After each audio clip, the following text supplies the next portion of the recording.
Chris. It's not real complicated. You know how I just gotta deal with it. Hey Chris, how you doing? Hey, how you doing? How are you? Yeah, I don't know. That's like life Doing is better. good. Yeah, Weird thing for me to say. getting there. I'm gonna start the meeting. Pain, but Call the meeting to order. Hello? I'm gonna call the meeting to order. That clock's a little slow. And my clocks all say 10 o'clock.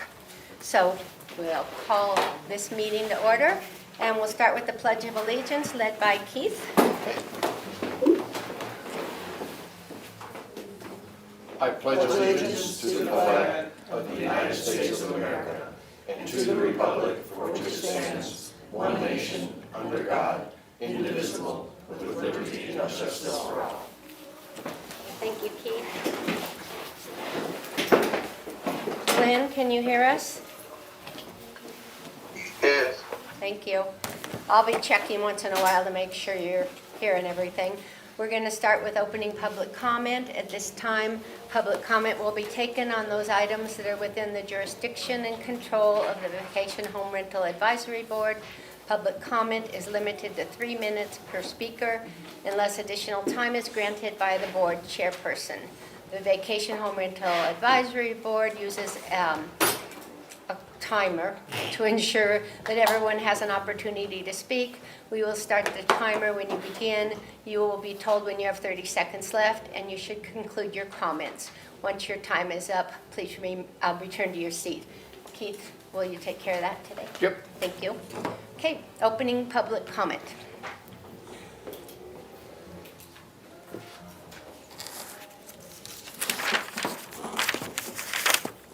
Good morning, Ellie Waller for the record, thank you.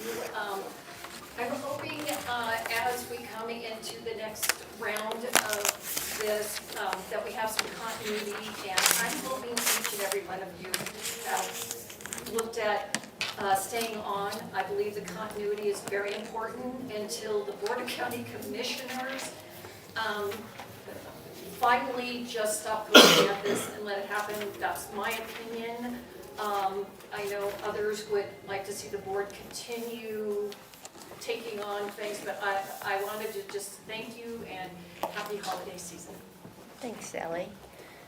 Any other opening public comment? Okay, we'll close opening public comment and move on to the approval of the agenda.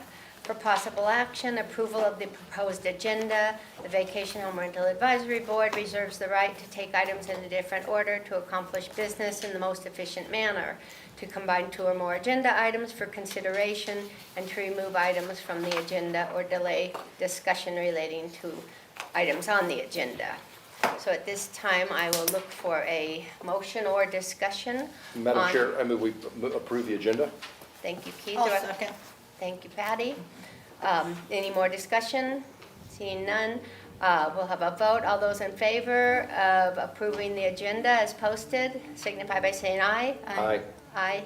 Aye. Thank you. 4-1. For the record, Lauren's not with us today. She's coming back from an extended trip, and today was travel day, so she couldn't be here remotely.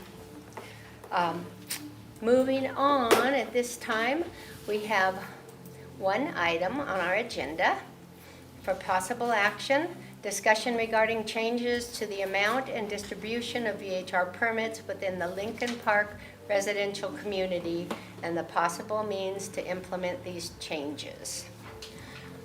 How I think we want to handle this today, or how I would like to handle this with the agreement of the board, is I would like for each member, I've asked everybody to tour the area.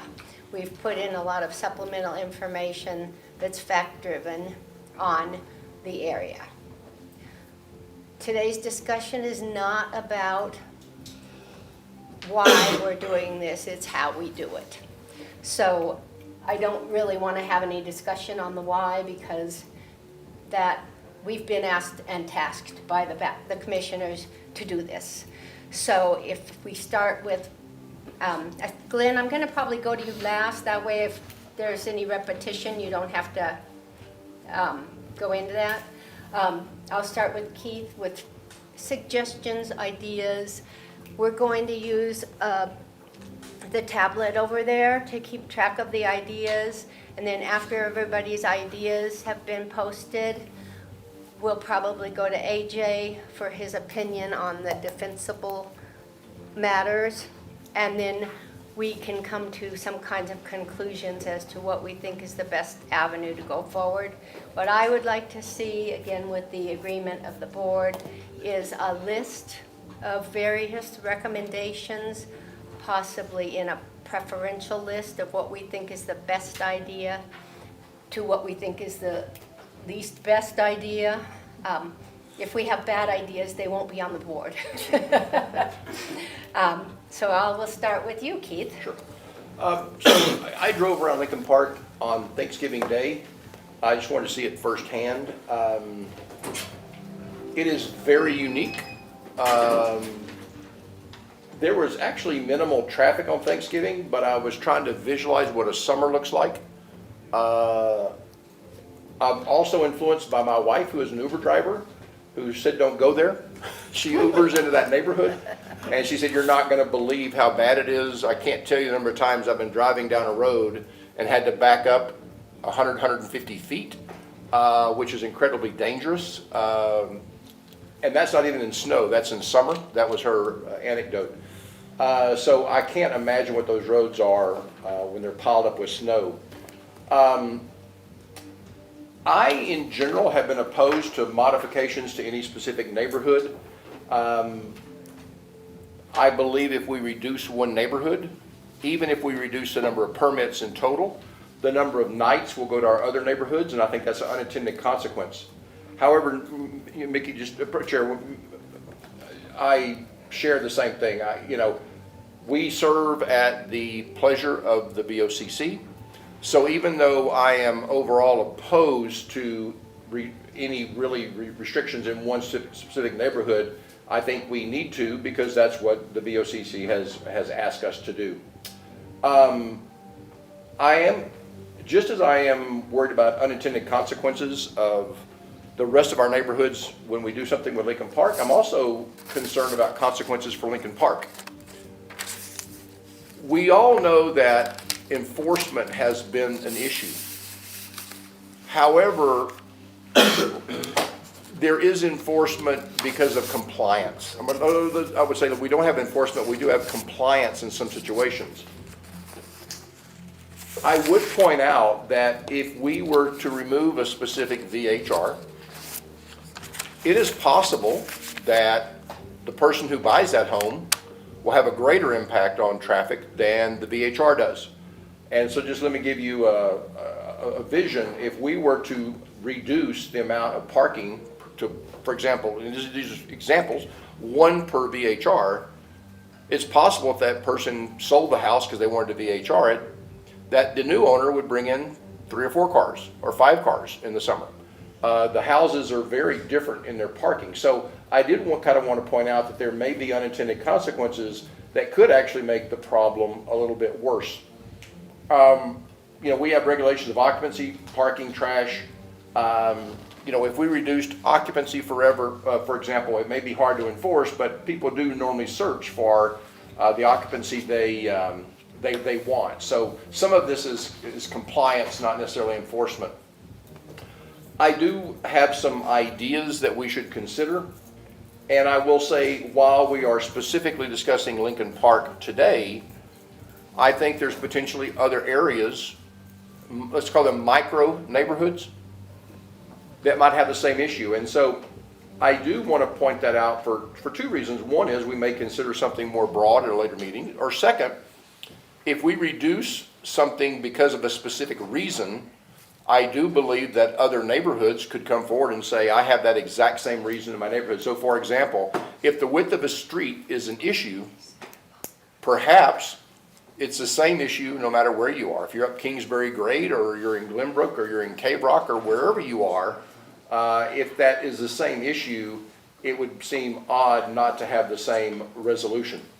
So if we, I don't know, or if you, so these are in no order, and this is no preference, these are just ideas. I kind of created a vision. I believe if we reduce occupancy to either 4 or 6 people, It would reduce the number of cars people bring. And I believe if we limited permits to one parking space, it would limit the amount of cars that the people bring. I prefer 4 because I think it reduces the number of automobiles. My biggest objective in this trying to create a vision of what Lincoln Park would look like with VHRs would be to reduce number of cars. Because I think I'm sure there are noise issues, trash issues, there's a cluster issue. Those issues are in every neighborhood, not necessarily Lincoln Park. I do think Lincoln Park has a bigger issue with the street width, and so I think reducing occupancy either to 4 or 6 and 1 parking permit would be a significant issue. There is, when you drive that neighborhood with the list of the VHRs, there's a cluster of VHRs, and it's maybe the worst possible place to have a cluster of VHRs. For the life of me, I haven't figured out how people drive those roads, and if you are not familiar with them, and so I kind of use the idea that I'm a renter. I've never been in this neighborhood before. It's the first time I'd ever driven down there. And so what is my first impression? There are no street signs that I could find. So I was going from Waze, which doesn't have the right street names. One of the street names of a permit is across the highway. So if you are a VHR renter, and by the way, they're a stakeholder in this too. I don't know if as a renter I would want to rent there because it is confusing to find, it is confusing to drive, it is, I can imagine a renter being completely lost and having to stop and knock at a house of anybody who's there trying to find out where this address is. So that was kind of an observation. With the cluster issue, I have suggested that we have a minimum of 200 or 300 feet between VHRs. But that every permit requires 200 or 300 feet between them. Now, that's one idea. I want to point out these are all the ideas, right? We'll have everybody else speak in a minute. The other way would be adjacent properties. And so I would like input from Ernie because the enforcement of some of this is going to get incredibly complex, right? So when all of a sudden we create some adjacency, either through number of properties or feet, that means Ernie's going to have to say you can't have a permit because it's within this number of feet. It may be easier for Ernie to do lots than feet, and also house distance is there. So, where I'm thinking 200 or 300 feet because I'm thinking of noise, it may be almost as beneficial to say number of lots, and much easier to administer. So that I also, when we do this, we have to have, to me, this is not just a concern, it's an urgent concern.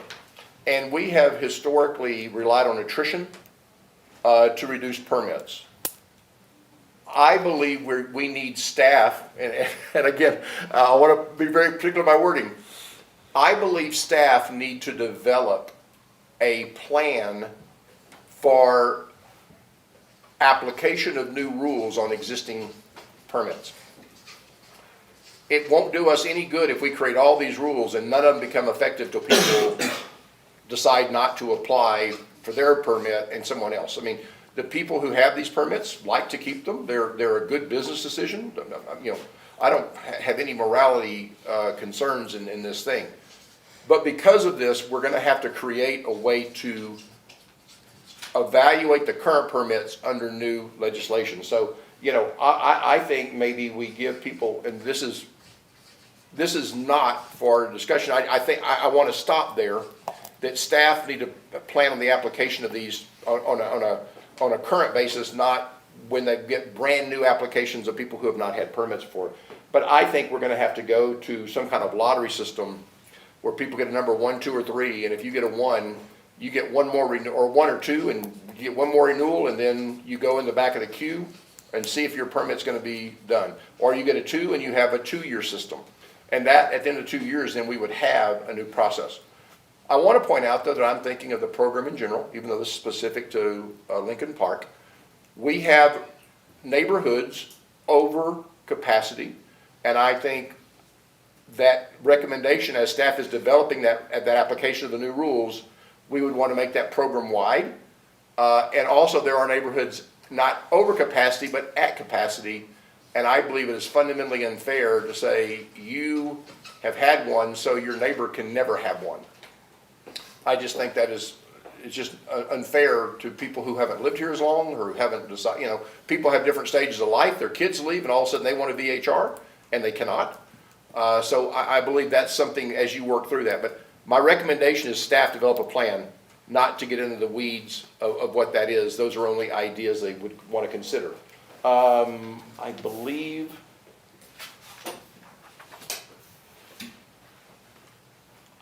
I don't know, because of the math, if that 200 to 300 feet or adjacent spaces reduces the number of VHRs in there. But I am willing to consider reducing the cap as well. I would prefer it to be 200 or 300 feet because my belief is I'd rather have 11 spread out all over the neighborhood than I would have 10% but clustered. So my preference would be the 200 to 300 feet. That is all my ideas and comments. Sorry it took so long. Oh, no, it's fine. Thank you, Keith. Patty? Patty Graff for the record. I agree with a lot of things that Keith had said. And Lincoln Park, I drove through there and it's pretty amazing area. It's like the old classic Tahoe. It's absolutely beautiful. It's stunning. But to get in and out there and drive and having to back up to get out of there or pull into someone else's driveway to turn around is just not really conducive. I like Keith's idea. I think I would rather do, instead of a 200 to 300 separation, I would rather go with the lots, because lots vary, and say that, okay, you can only have a VHR every fourth lot, or so that it reduces the cluster. I think the other thing is to maybe do like a lottery system for Lincoln Park, and maybe go through the whole system like he said, and maybe for Lincoln Park give everybody like 2024, and then say that, okay, we're going to do a lottery system in there and reduce it by 2 homes in there. And then so that 2025, 2 homes would be eliminated. And then the next year, those 2 homes would be able to not be exempt, and a different 2 homes would have to come out of the system. And give them like a year's notice, so that they know that, okay, 2025, 1710 and 1713 are eliminated. So 2 more homes will be eliminated, so that they have a year to prepare, take care of their reservations, everything in advance. Can I interject real quick, Patty? I'm thinking that since lottery seems to be a way, maybe after we get through everybody's list, let's fine tune the ideas and then discuss what everyone thinks is best for a lottery, or Okay, that and kind of then agree, with, parking and occupancy. okay, of reducing occupancy and vehicles. And vehicles. Okay. Great. That's it. Thank you. Thanks, Patty. Glenn? Yeah, I'm here. Would you want to go first, Mickey? You want me to make my comments? Yes, please. Okay. My overriding concern would be that we treat all homeowners as equal and fairly as possible. I understand that the Board of County Commissioners wants us to reduce occupancy, so we need to follow their instructions. I'm not exactly certain that reducing the permits, as was mentioned before, will reduce occupancy, because it's quite possible that, if I understand from previous comments by Mr. Strelo that the average homeowner is renting 35 days a year, that somebody that goes to long-term rentals or another use of the house is actually going to have a greater occupancy over the course of the year than a house that's committed to short-term rentals. My initial feeling is that if you want to reduce occupancy of short-term rentals, that is the number of guest nights that are in Lincoln Park, Mr. Strelo could certainly give us the number of the, I guess there's 7 or 10 permits in Lincoln Park, and how many nights that were rented over the course of the year for short-term rentals. And then the committee board would decide what percentage we would want to cut that number. So say, just for example, there are 10 permits and they rented 35 nights on average. There's 350 nights of short-term rental in Lincoln Park, and the board decides they only want to have 250 nights of short-term rental. And my feeling is any homeowner that qualifies for a permit should be treated equally, and lotteries are basically unfair. What should be done is, in my opinion, is if you want to have 200 nights between 210 permits, then every homeowner would be entitled to 20 rental nights a year. They keep track of the number of nights that are rented per vacation home permit now, because when you pay your taxes, you pay an extra $5 a night, and you have to list the number of nights in the month you rent. So it would be very easy to enforce compliance and know how many nights people are actually renting. And that would be a fair and equitable way, rather than just to take permits away from somebody who is already engaged in the process. For instance, I am one of the board members that has a permit. I can tell you this year, I had to pay an extra $3,000 just to comply with the fire department's smoke detector new Wi-Fi policy. Well, we're expecting people who are compliant and following all the rules to just give up their permit and allow other people to rent more nights. I think if you're going to reduce the number of nights rented, which may not actually reduce the nights of accommodations and the number of cars, then it should be done equitably between all the permit holders in Lincoln Park, and everybody should bear that burden equally. And that's my feeling. I would not be in favor of a lottery system. I think that's inherently unfair. Okay, thank you, Glenn. I'll come back to you and I'll make my comments, and we'll come back for some more discussion.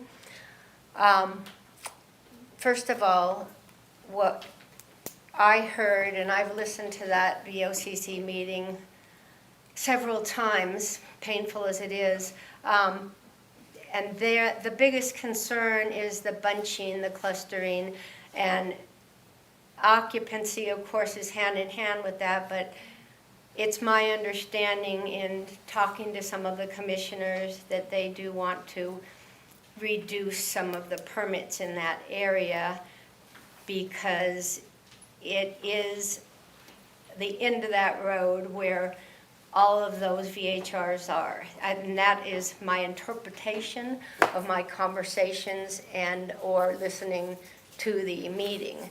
So occupancy, density, but what I keep coming back to is proximity, is what seemed to be what was on the mind of the BOCC.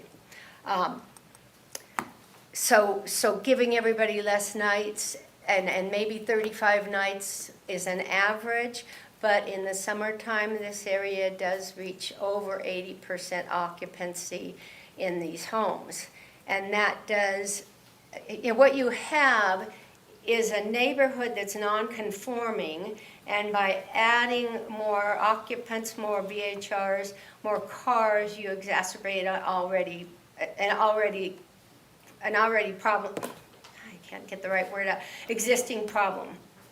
So I am leaning towards looking for ways to reduce the number of permits in the area. I know there's 2 of them that are multi-permit people, and I guess we don't really know what they're going to be doing as far as which house they're giving up. I think that's something that we should maybe find out. I know you've made inquiries, Ernie, about that, and it's not required for anyone to make a decision at this time as far as a multi-permit holder. They have the right to choose which house they're going to give up next year.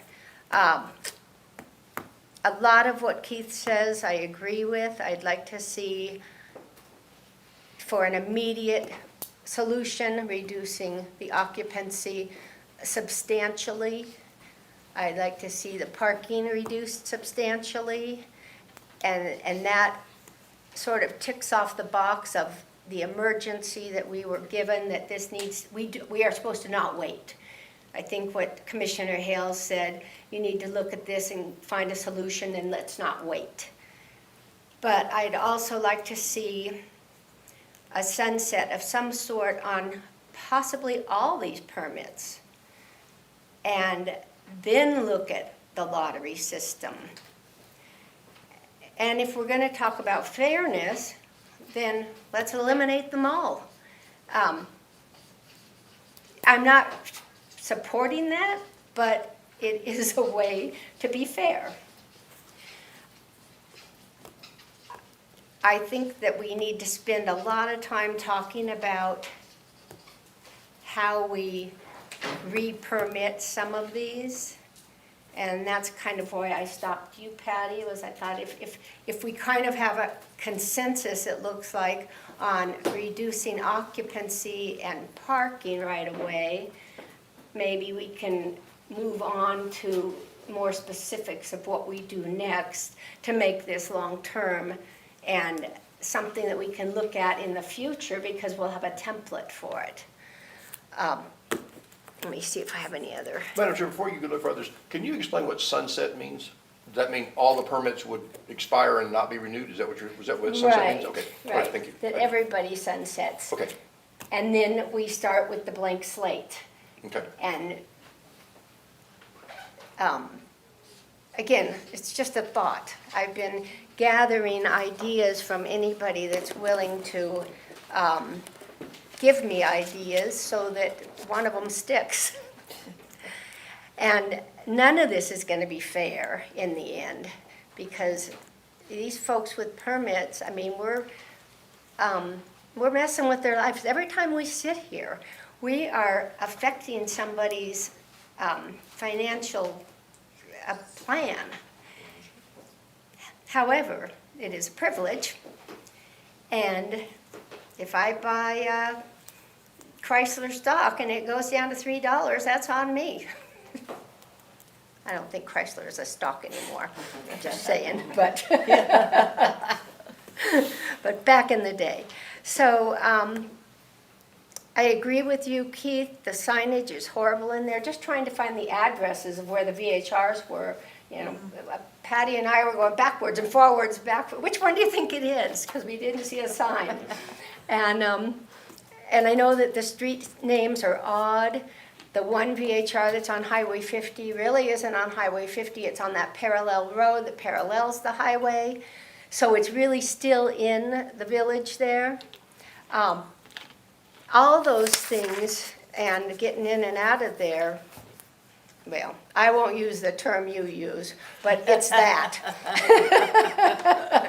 It's that. Sometimes you almost have to go into oncoming traffic climbing out of there. It's quite an interesting and unique neighborhood, especially since they have a Douglas County-owned beach with no parking. So they have probably people coming in and out of there from other areas on foot. And of course, I've said this over and over again, they don't have a GID, they don't have an HOA. They depend entirely on Douglas County. And Douglas County does a great job at a lot of things, but a small little community like this is probably not on the top priority list. I think that's all I have to say for the moment. So do we want, Glenn, what's your feeling about reducing occupancy?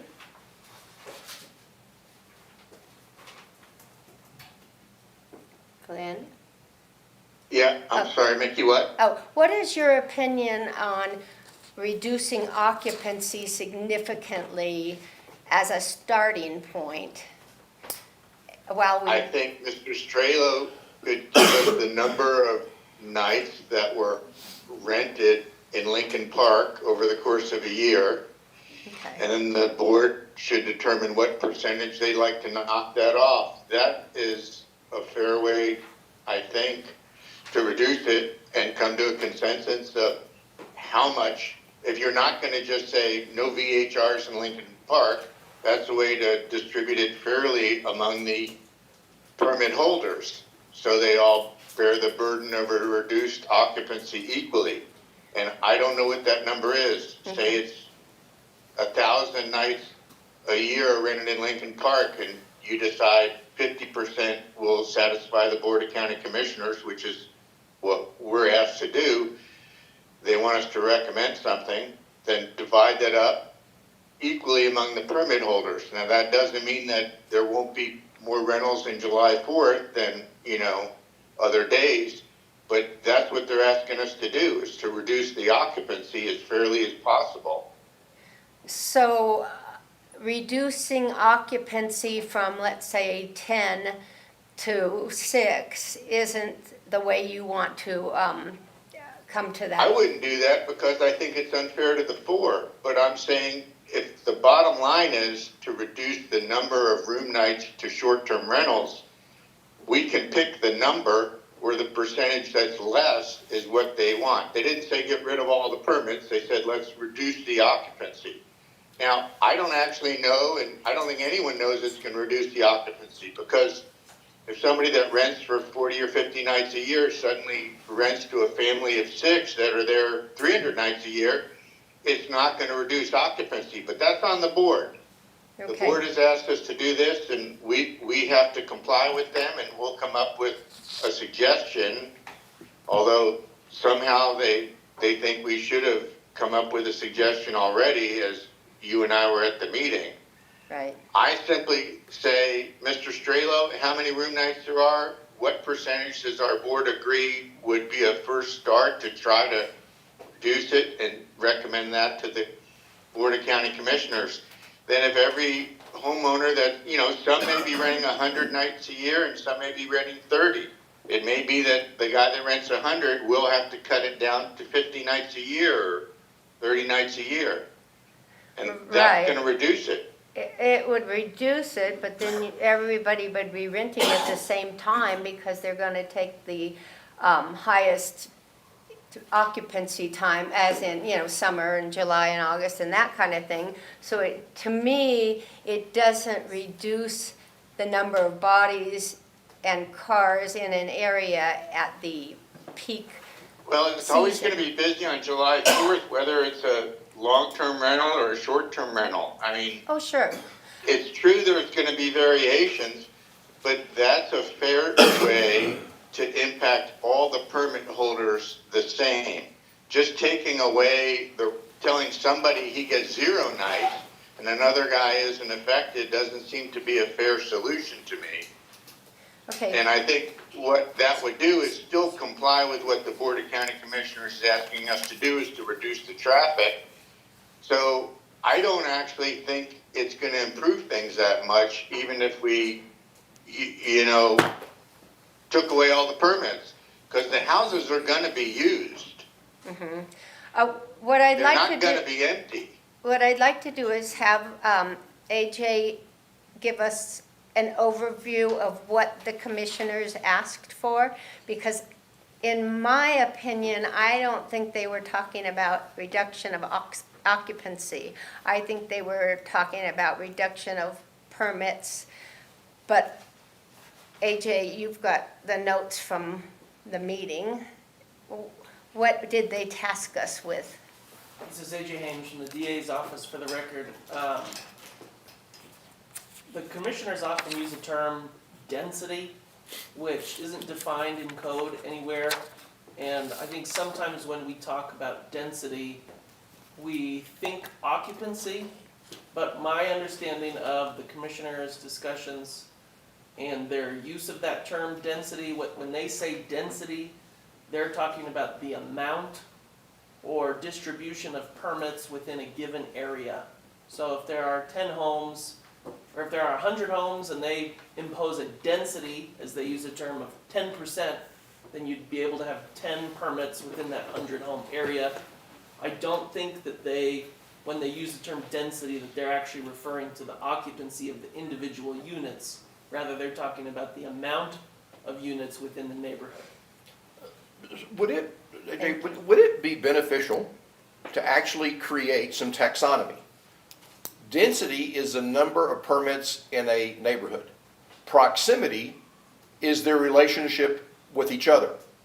Occupancy is the number of people allowed in a permitted dwelling. So in other words, you're exactly right. I think people get all these things confused because they're not written down anywhere. And maybe one of our low-hanging suggestions is to separate density, proximity, and occupancy. So maybe create some definitions. So we're all talking the same language. When we use the word density, we all mean the same exact thing. And Keith, I think that would be a really good introduction to this recommendation to the BOCC, so that they know what we're talking about. Because I don't see this, and I don't think either you, AJ, or Ernie, see this as, we're not doing a red line. We're just sending out a recommendation that when the planning commission comes to it, maybe they'll put it in a red line. At some point, it'll go into a red line, but it won't be from us, where we did it before. So I think we have a little more flexibility in giving and/ors where we didn't before. And I like that idea a lot, because there's a lot of confusion. Okay, so we've got that.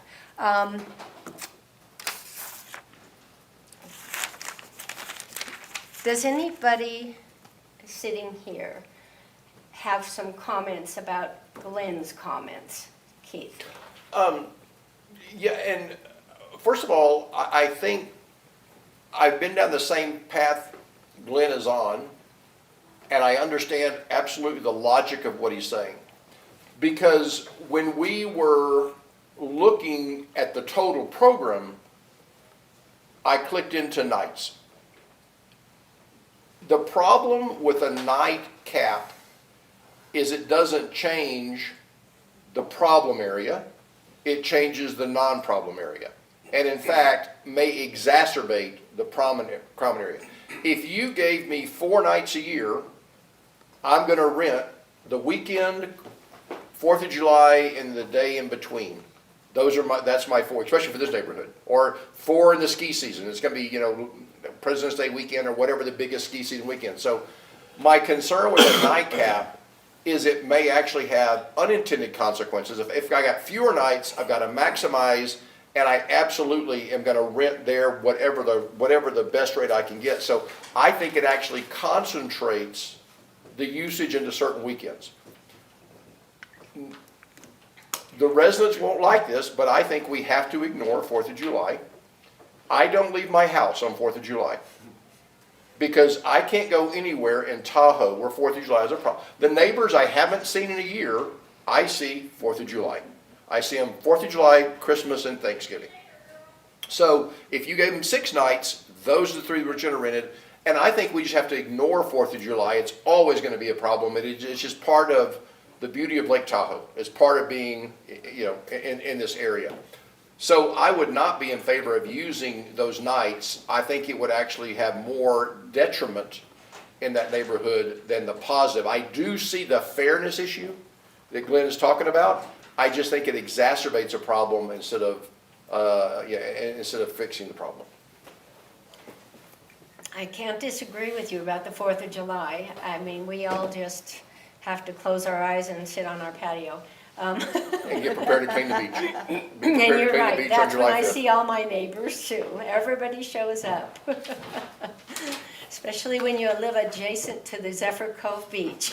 But Madam Chair, I did want to point out one of the things that Glenn said. Glenn was talking about the unintended consequences. I do believe we may be here in a year or 2 years re-talking about Lincoln Park, because I believe the solution may cause more problems. If the permit holders decide to sell because they can't rent their property, if they rent it long-term, you're gonna have a family of 2, 3, 4, or 5 there.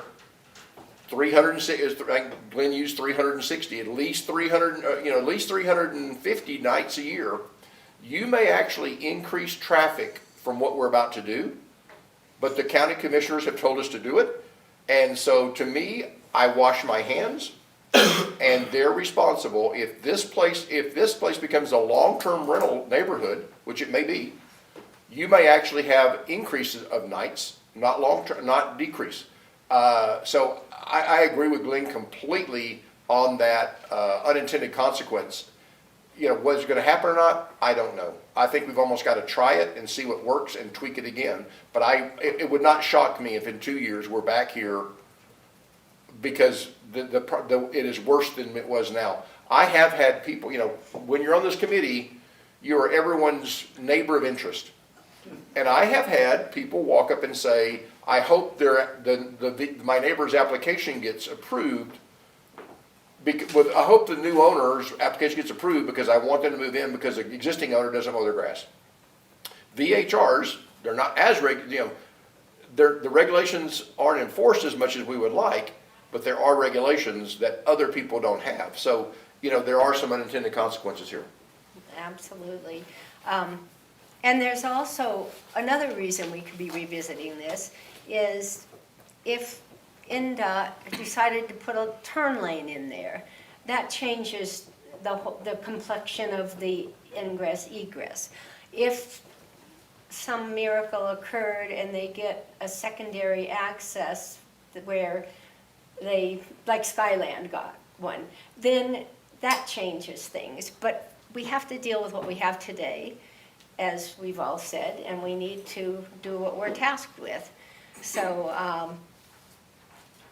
as much as the concept of percentage of nights is interesting, I can't agree with it because I just think it's going to compound the problem.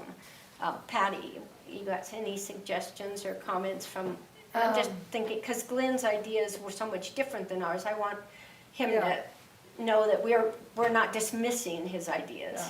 Patty Graff for the record.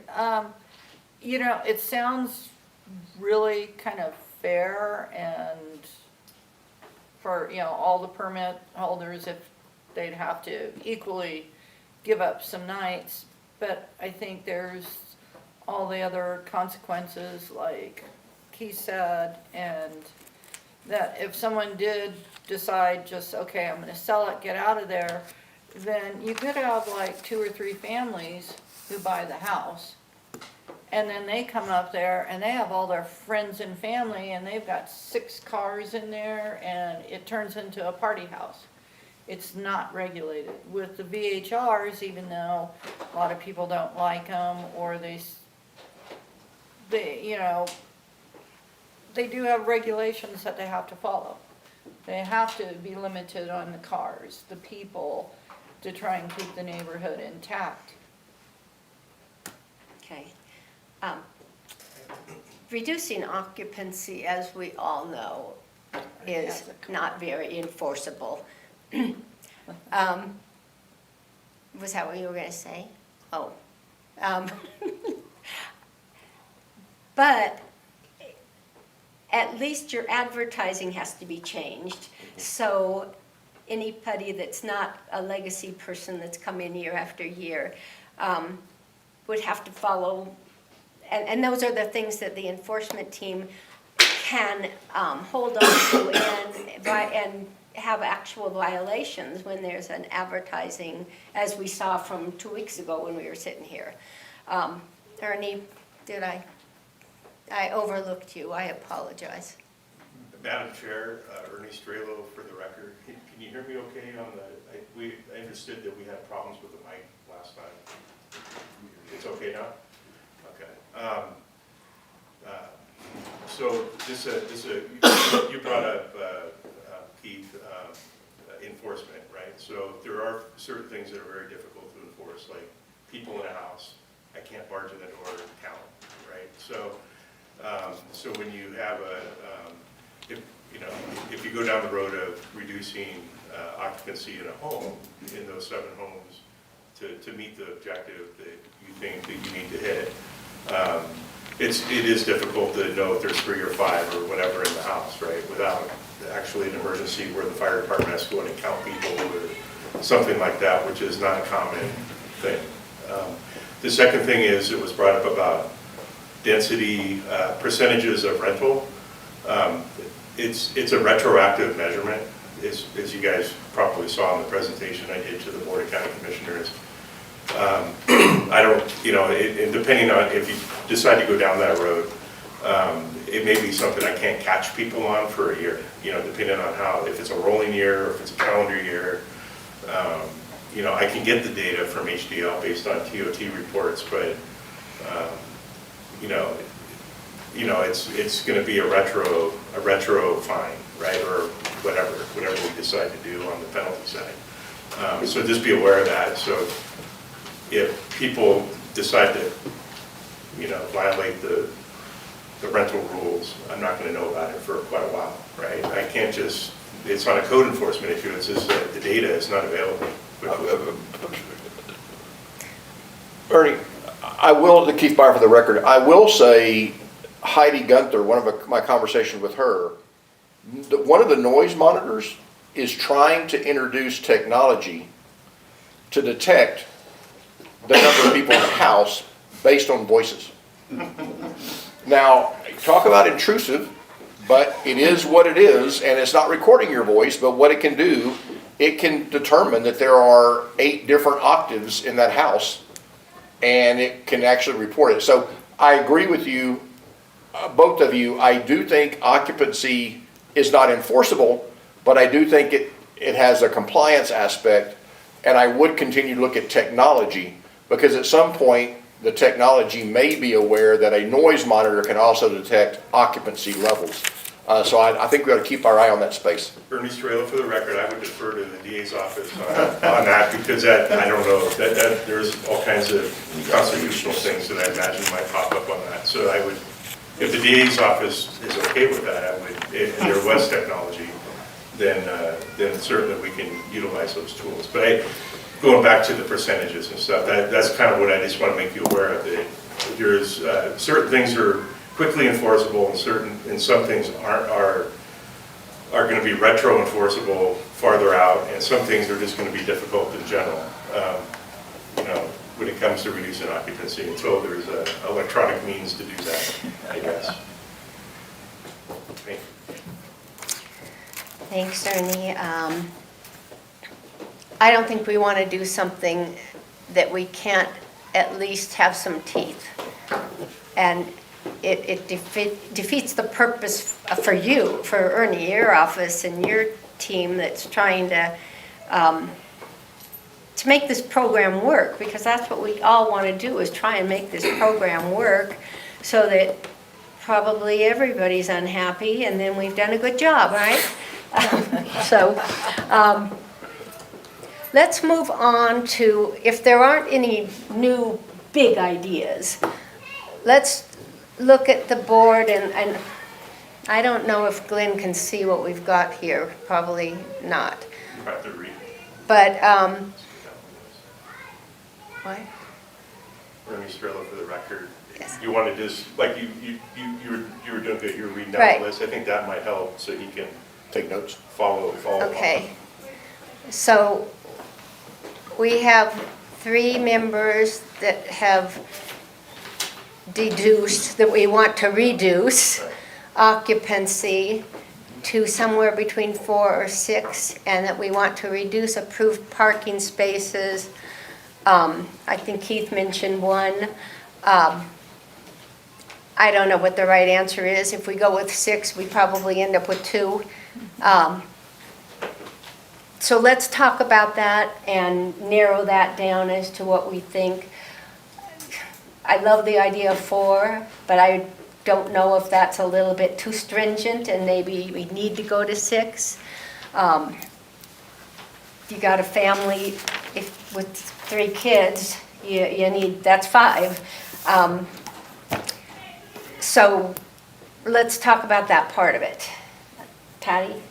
Patty Graff for the record. I think I wouldn't go lower than 6 because I know people who have 4 kids or 5 kids.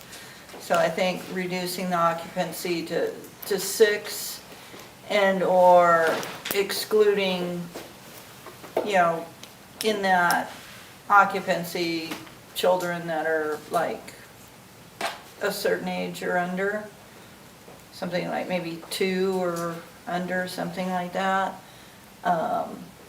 And then just reduce, you know, I don't know what the parking is for each of those homes in there, but to maybe just reduce it to 2 cars Maximum. maximum. Madam Chair, can I ask a question? Sure. It's AJ Hames from the DA's office for the record. I just want to make sure that we're building a good record, and so we're talking about, I've heard a lot of justification for why this neighborhood could be treated differently, and I think the primary concern that I've heard is that it's a safety issue, just getting in and out, being able to access this area, especially for tourists or those who might not be familiar with the area. It could be confusing and potentially dangerous. And then we are also talking about reducing occupancies, which would limit, I guess, the amount of people traveling into that neighborhood. But is there some other rationale that we can identify on the record for why reducing occupancies in this neighborhood would be beneficial? Madam Chair? Yeah, so here's my logic, and you know, I'm okay with 6 and 2. I am not passionate. I am trying to focus on the roads. The roads are the creation of the safety issue. That's why I believed 1 car, not 2, because 2 doubles 1. You know, just I'm that good a mathematician. I'm okay with 6 and 1 because we were talking about children and families. Well, they can come in 1 car. So I'm very comfortable with 6 people but 1 car, but 1 doubles it. And that's why I went down to the 1 parking space, because I'd like 1 car, because I'm focused on the narrowness of the roads, the evacuation during a fire, and just the inconvenience of having to back up. I was really, the whole time I was in there, I was nervous I was going to meet someone head on and have to back up, because, you know, people have wrecks backing up all the time. And so that was my logic. It was, the safety issue is caused by the roads safety issue is caused by cars. If we reduce cars, and the reason I got to occupancy, it could be a bus, is because enforcement, and we, you know, enforcement is not for lack of trying. There's just rational, logical reasons that enforcement is difficult. 1 car versus 2 cars is something you can see driving by, so it's easier to report a violation. Occupancy is hidden, but if I can limit it to 1 car, I then make the roads easier to get out. I make the congestion. I make it, you know, fewer. I've cut in half the cars who are entering Highway 50. That's why I focused on cars. When I focused on cars, that's why I got to 4, but I'm okay with 6. Is 2 wrong? It's not my preference, but if that's where the consensus, if it was a consensus of 2 cars, I'd go with it. It's better than 3. It's better than 4. You know, I don't know what the current permitted parking is. So I would prefer 1 space, 6, because again, a family is still in 1 car. So that's kind of what I thought the sweet spot. But just AJ, to come back to your point, we have a safety issue caused by the roads. The roads themselves aren't dangerous, the cars on them are. And so we're reducing the number of cars on the roads. That's kind of how I got to that string. I don't know if that suffices or Well, the maybe other completely part- illogical. The other part of it to me is reducing the exposure to Douglas County on, if there was an evacuation of some sort. It seems to me in the world we live today, people are going to look to whoever has the deepest pockets, and Douglas County is going to have the deepest pockets for allowing these permits in this neighborhood that is which I'll use the term again, non-conforming neighborhood in the newer neighborhoods where you're required to have an entrance and or two entrances and exits. So that's where my thinking was. But as far as the occupancy part, to me that was like a Band-Aid that you're putting on your finger because you take blood thinners and you're bleeding out. So there's a bigger picture we have to look at after we put the Band-Aid on. And that's because occupancy doesn't really resolve what we've been asked to resolve. So that's where I was coming from on the occupancy. I really think this needs to be a two-part solution. Madam Chair, just your comment about the liability. I think we're all aware of what Maui's going through right now. And can you imagine if there was a fire in that neighborhood and the investigation of all these conversations and what the BOCC knew and what we had discussed? You can imagine taking a Maui investigation and apply it to Lincoln Park. It would not be pretty for anybody in this room. No, it would not. Do you have anything to add, Chris? You're kind of looking at me like, I'm here to answer any questions you guys may have. I'm here to support you in your decision-making process. okay, I didn't mean to put you on the spot, I just. You're good. I- Yeah, no, it's a difficult task you guys have before you. I think some of your suggestions are good suggestions. I'm not asked for my suggestions, so I think some of yours are good suggestions. Can I ask a question? If there was a fire, would you have a rational belief that you could evacuate people in that neighborhood by boat? I mean, you have patrol boats, right? Yeah. I mean, could you actually get people on the water and get those people out of that neighborhood by boat? I see everybody shaking. I don't know the answer. I see everybody shaking their head, so maybe it's a stupid question, but is that a rational way to? There's so many unknowns in that with fire. What direction is the fire coming from? You know, how fast is the fire moving? So, you know, the likelihood of a fire starting right there in that area would be like a home ignition fire. It probably would not be a wildland fire that starts right there. So you have to look at where a wildland fire is gonna start, or where likelihood for a wildland fire to start, like maybe adjacent to that going Cave Rock, but that's gonna go up Cave Rock more than likely, based on the winds we have. So, there's a lot of unknowns with that. I'd hate to speculate. Oh, yeah, and be reliable, yeah. Thanks. Glenn? I don't have anything to add at the moment. Okay, thank you. Okay, so, Can I ask one question, and maybe the answer's already given, and I just don't know it? Sure. What's the current density in there? percentage of density? Yeah, Bernie's trailer, for the record, it's 7. 7%. There's 7 rentals in that particular. And what's that equal in percentage? It's 17.9. It's 17, I think they're a little bit over 50. 17.9 according to this. And the goal So we would, could round up.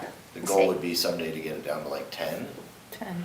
Well, so the goal right now, the Board of County Commissioners set that neighborhood at 15%. We've suggested much lower, but that's not what, I think what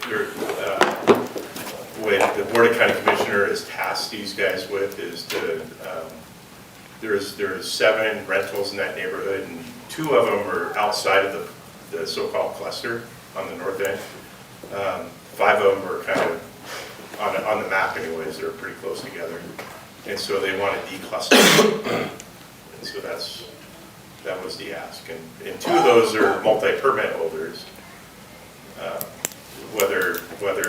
think one of the multi-permit holders has said that they're gonna keep that as a rental.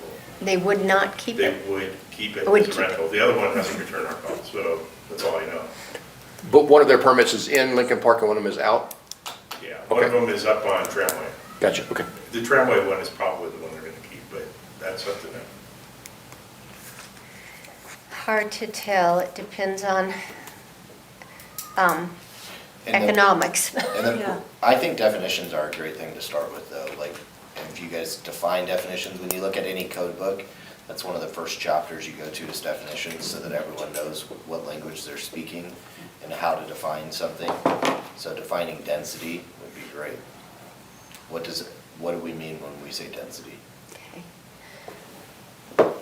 So let's get through the occupancy, since we started on that. Let's move on to the introduction of what we think those things are. And then we'll move on, because the rest of it's pretty much how we reallocate permits, from what I'm seeing up there. And the proximities of whether we're gonna use feet or parcels or that kind of thing. So you're a 4, you're a 6. I'm not sure what I am. Glenn, do you have a preference? I would,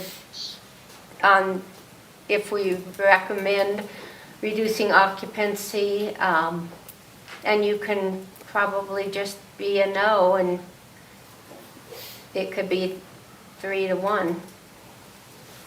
I would say that whatever the occupancy they qualify for with Mr. Stralo's approval is whoever maintains a permit should just abide by those rules. Okay, Madam Chair, I'll go with 6 just to create a consensus. I would really like you guys to consider the limitation of parking spaces though, because again, I'm looking at these two in unison about not enforceability, but just compliance. I think 1 car is a dramatic improvement to the road condition, which is what we're trying to solve. And I think at 6, a family can be in 1 car. And so you're talking about 4, or if it's a family, they still have to be in 1 car. So we'll talk about car in a minute, but to form a consensus, I will go with 6 instead of 4. okay. Although So you're wrong, but I will go with 6. We'll go with 6 on our recommendation for reducing occupancy. And And that, sorry, AJ Haynes from the DA's office, just to interject, that's based, as I understand it, primarily on the concept that a reduction in visitors will equate to a reduction in cars, which will make the neighborhood safer. safer, Which yes. helps with your ingress and egress problems. Yes, yeah, good, good, good. Right, and just for clarity, we are not solving for noise and trash. We got noise and trash everywhere, and none of these are noise, trash related, and parking related. For clarity to my large audience, we will come to consensus without a vote, and then after we have public comment, we'll vote on all the things that we've decided to recommend to the commissioners. So we're not ignoring you. Parking spots, I could go with 1 easily. I've been in there enough times to know that 1 is too many. Patty? Well, it's maybe a question for Ernie, is like, what is the VHRs that are actually in there now, are they limited to 2? Or is there one in there that has, Ernest Those are Riddle, like for the 3. record, I think that they're limited mostly to 2. We're gonna look it up and we can tell you. But they're typically 2. For the last 12 months, when we've done all permits, we've been reducing parking spots across the whole township. Doesn't mean that people don't cheat it, but at the same time, we've gotten rid of the 5s and the 6s, trying to get them down to 3s on 10 occupancies. So it's either 2 or 3 is most likely, based on the measurement of the driveway. So Patty, are you trying to look at a delta, how many parking spaces are now in those 7, and if we limit it to 1 or 2, how much are we actually reducing parking? Correct. Yeah, that's a great question, if we could. Because just, if we limit it to 6 occupants, maybe there's 2 families coming in rather than 1 family, and they're coming in from different directions. That's why I think that driving around there, most, if I remember correctly, most of the homes have a garage where one person can go in there and then have another car in the actual driveway. And I think, if I remember correctly, there was one home that had actually a 2-car Garage, yeah. driveway. Yes, I saw that. So I would, thinking of people coming in there and looking at, now we're looking at occupancy rather than density, I would want to stay with 2. And it looks like most of these have 2. There's one that has 6. A 10 has a 6.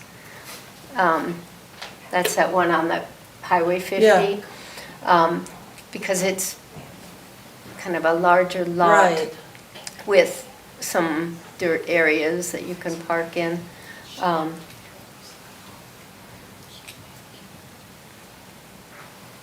So since, the BOCC said density, we're looking at occupancy right now. Yeah, this one has So 4. I So I would don't go see any that I would have go 2. parking. I'm seeing 3s and 4s as far as parking. 5 parking spots. A lot of those are outside, and again, that's where you're gonna run into problems at the end of the road there, trying to get out. Madam Chair, could we possibly take a break and get the number of permitted parking before we continue? Because, Patty, I'm with you. I guess where I'm staunch a little bit is I'm trying to reduce the number of cars on those roads, and that's why 1 versus 2 is different. But if there's currently, out of 7 permits, if we've got 21 and we're going to 14, that's a substantial change. Right. If we've got 14 or 16, we're going to 14, that's not a substantial change. So can we just maybe take Let's a take break? minute And if we can get the number and then see what we're doing with 2? I can work on this, and we can all work on. I'm not adverse to 2, I just, Okay. I like 1. So, I think you need let's More take data is always Yeah, good. yeah, yeah. a 5 or 7 minute break, as long as it takes one of us to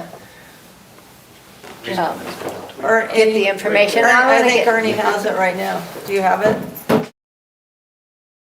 Ask and we provide. I really wanted a break, but I guess you guys are going to certainly, Okay. but no, go ahead. Those aren't prostates, right?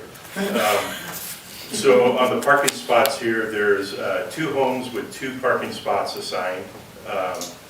There is 1 home with 3 parking spots assigned. There's 2 homes with 4 assigned, a 5 and a 6. So you have 1 at 5 parking and 1 at 6 cars? 1 at 5 and 1 at 6. 5. And these are, the 5s and 6, so the max occupancy 26. of the larger ones are 10.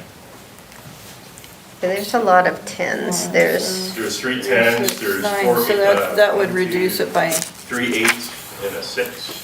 The 6 is to the, is that a 6 or an 8? Oh, that's a 6 also, so there's 2 6s. There's 2 So there's 6s? the 6s have 2 parking spots, the 8s have 3 and 4, and the 10s have 4, 5, and 6.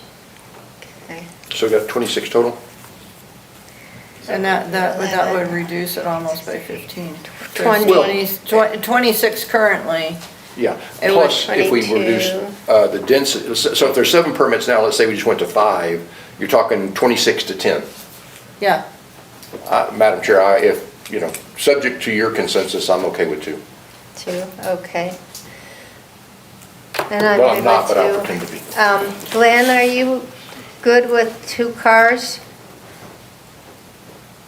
I'm listening. Are you saying you want to reduce the permits that are allowed to 2 parking spots per permit holder? Yes. I understand. I don't have a comment. Okay. That's fair enough. Okay, so we'll go to 2. That Okay, reduces now it let's 15 talk about our introduction, unless somebody really needs, do you want a break? I do, but I just don't feel good asking about it after an hour, so I will suffer. Madam Chair, can I ask one question before we move on from the parking? Yes. So if the board is fine with 2 cars, is there still a justification for reducing occupancy to 6? And if so, what is it? Okay, Madam Chair? yes. It is because of lack of, I don't want to say lack of enforcement. I want to say the difficulties in enforcing. If you go to 2 cars, you're going to have, let's reverse this. When I'm Googling, I understand there's some families that come here every summer, not going to change, that's going to be very difficult to change people's attitude. But there's advertising. If I advertise for a lower occupancy is going to drive compliance, not enforcement. So let's say enforcement is your ability to find someone not in compliance. Compliance is how people are acting. And I believe the occupancy will increase compliance with the number of cars. If I allow 10 occupancy and 2 cars, we have example after example where people don't even read the ad, they could care less, they may have been there before. If we allow 10 occupancy and 2 cars, you're gonna have 3 and 4 cars, you're gonna have people calling, you're gonna have people taking pictures, and we all know the difficulties of enforcement. So my reduction of occupancies is to increase compliance with the number of cars. Is that, I don't know, but that's just my logic. I don't know if that makes sense or not, but it's my logic. I'm gonna Google, if I'm doing Airbnb, I need 6 people. If I have 6 people, I'm more likely to have 2 cars than if I have 10 people and 2 cars. Because like you said, I agree, people don't meet and come to Tahoe, they meet in Tahoe. If you allow 10, you're gonna have 4 cars that is not in compliance, and then we're going to have to rely on enforcement, which is difficult. And is that a rationale that'll work? Don't call me irrational, please. Yeah, AJ, Ames for the record, it just needs, I just want to make sure that we're being clear and we're building a good record, because for every restriction that we are applying to this neighborhood and not to other neighborhoods, we just need to explain the basis for it. There has to be a rational basis for any restriction, otherwise they appear arbitrary. And so I just want to make sure that periodically I'll check in just to make sure that I think it's a we're good building that question, a record. good challenge. Appreciate that. And to me, I mean, occupancy and cars are hand in hand, so it didn't occur to me that we needed more rationale than that. So, okay. So are we good on that subject? Are we good to move on to the introduction? Okay. Because I think this is fairly simple. I think almost verbatim of what you said on our definitions would.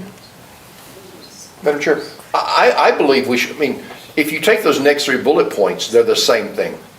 And so I believe, and maybe I misunderstood you, but I think if we could come to a consensus on how to remove clustering, then that would be a good triad to move forward. So in other words, I think what you're saying is, we come to that and the rest are kind of the same. I think those next 3 bullet points are all the same. And if we could reach consensus, because I'm not stuck on any of those ideas, any one of them are good for me. I will reach a consensus on right now any of the next 3. So why don't we, if we could reach consensus on that too? Okay, so you want make to sense? move? Yeah, well, Okay. let me interrupt here. I think, and also the very last one, the every fourth lot, I think that could combine in that. Those next 3 bullet points with the 200 separation, put that one up there. Yes. 'Cause Okay, it's like, AJ Haynes again for the record, just to be clear, so what you're proposing is that we now discuss what the Board of County Commissioners refer to as density, meaning the distribution of permits within the neighborhood. Right. And I think that there's 2 topics there. One is, should there be a reduction, and if so, how should it be done? Should it just be a percentage? Should it be based on spacing, et cetera? And then the second part is, how will that be implemented over time? Because historically, the only implementation we've used was just attrition. Eventually, someone won't renew their permit, and then there won't be too many permits. So part 2 is how will we, once we decide how we're reducing density, whether it be by number of lots or distance or just picking a percentage, once we decide that, part 2 is how do we implement it? so density/proximity? I mean, Yeah. proximity is the word that has Yep. been used to me by the commissioners. Yes, I think density and proximity are conceptually the same. They both deal with distribution of permits within a neighborhood, clustering, all of that, I think. So next to where it says density, occupancy, distance, so distance is basically proximity, right? So we Yeah. go density/proximity? Yeah, and I think that in our code right now, we don't have any proximity Right. measures, we just have density measures. And that's our fault, because the 100-foot guy, we didn't pass. But for this neighborhood, Right. if we are gonna implement either a density reduction or a new proximity rule, that is the first thing that should be decided. And then second, how would you implement that? But that would be an and/or, right? I mean, a density and/or proximity. Right. Okay, Or you could structure it so that the proximity is a means of achieving, I mean, you could relate them. We're not gonna use the proximity measure unless we're over density, and then it could be a tool. I mean, I don't know how you'll ultimately decide you wanna do it, but I think those kind of go hand in hand, density and proximity. And that's a part 1 of the discussion, and then part 2 is once you kind of decide what you want to propose, how are you going to implement that over time? okay. And that's where I think you get into the lottery and all of those other Right, topics. okay. So I'm kind of going to go first. I hope nobody Please, minds. please. But it's on my mind. Separation by feet concerns me because the neighborhoods are so different. On Kingsbury, you have homes that are 50, 70 feet apart. Neighborhoods like Lincoln Park, Marla Bay, Zephyr Cove, they're 10 feet apart. So you might have a neighborhood or a street, I hate personal anecdotes, but I'm going to use one.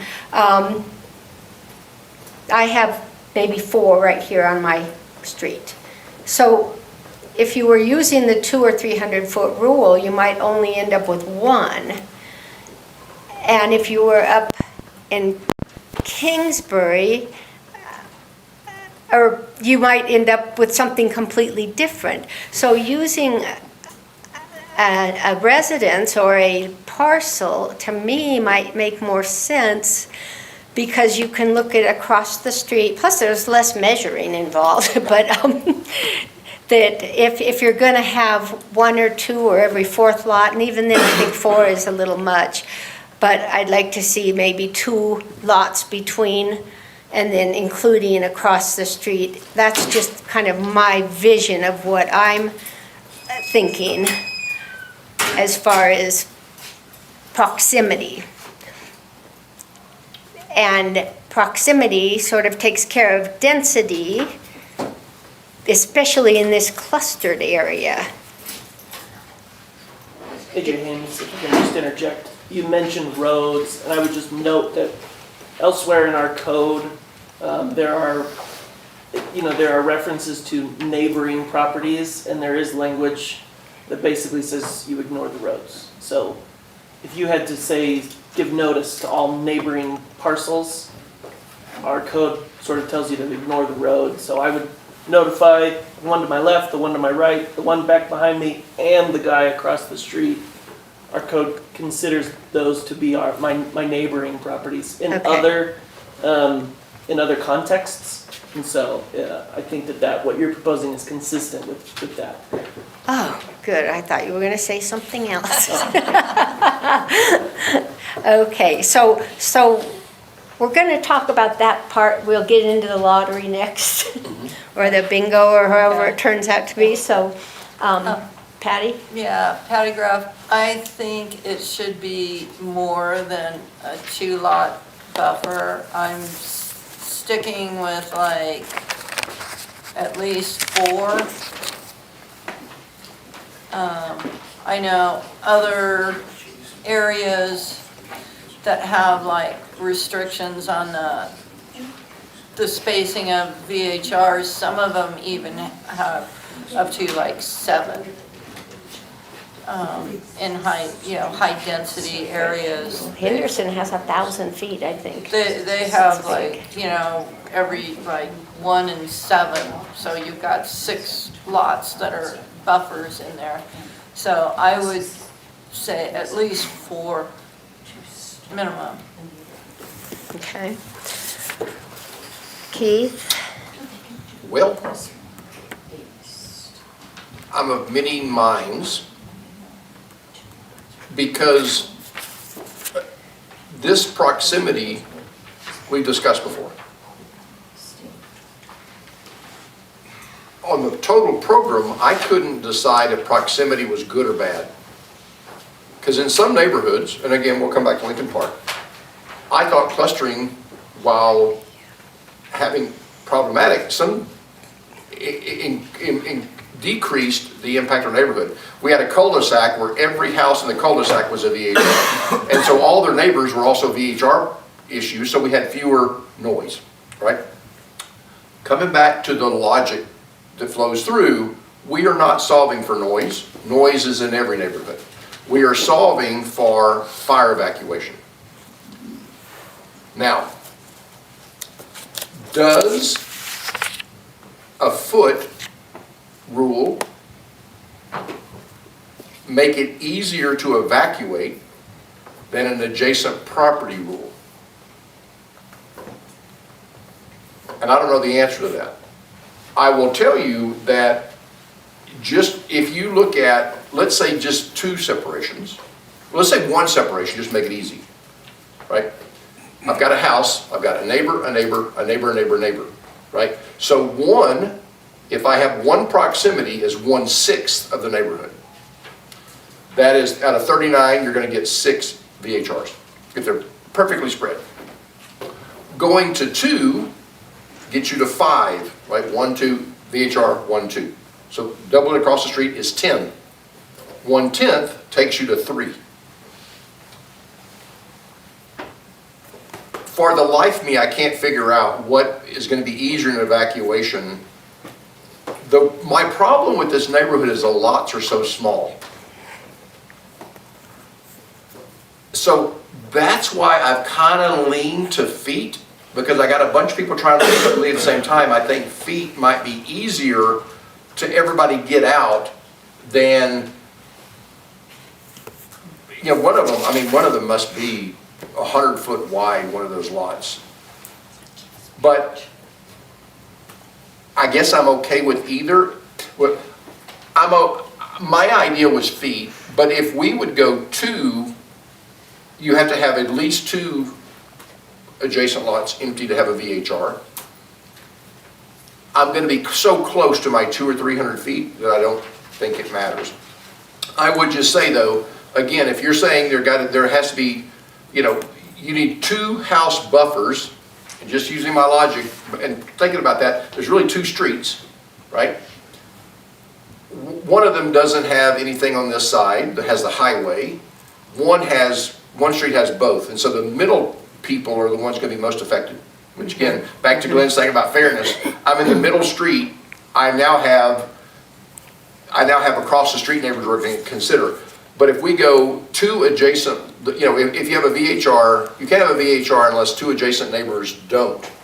And then you're gonna get to 10, you're gonna drive it, I mean, I know it's not perfect, but you're gonna get it down to 3 or 4 VHRs in the neighborhood. I'm okay either way. I feel strongly both ways, actually. I can't wait to reach a consensus.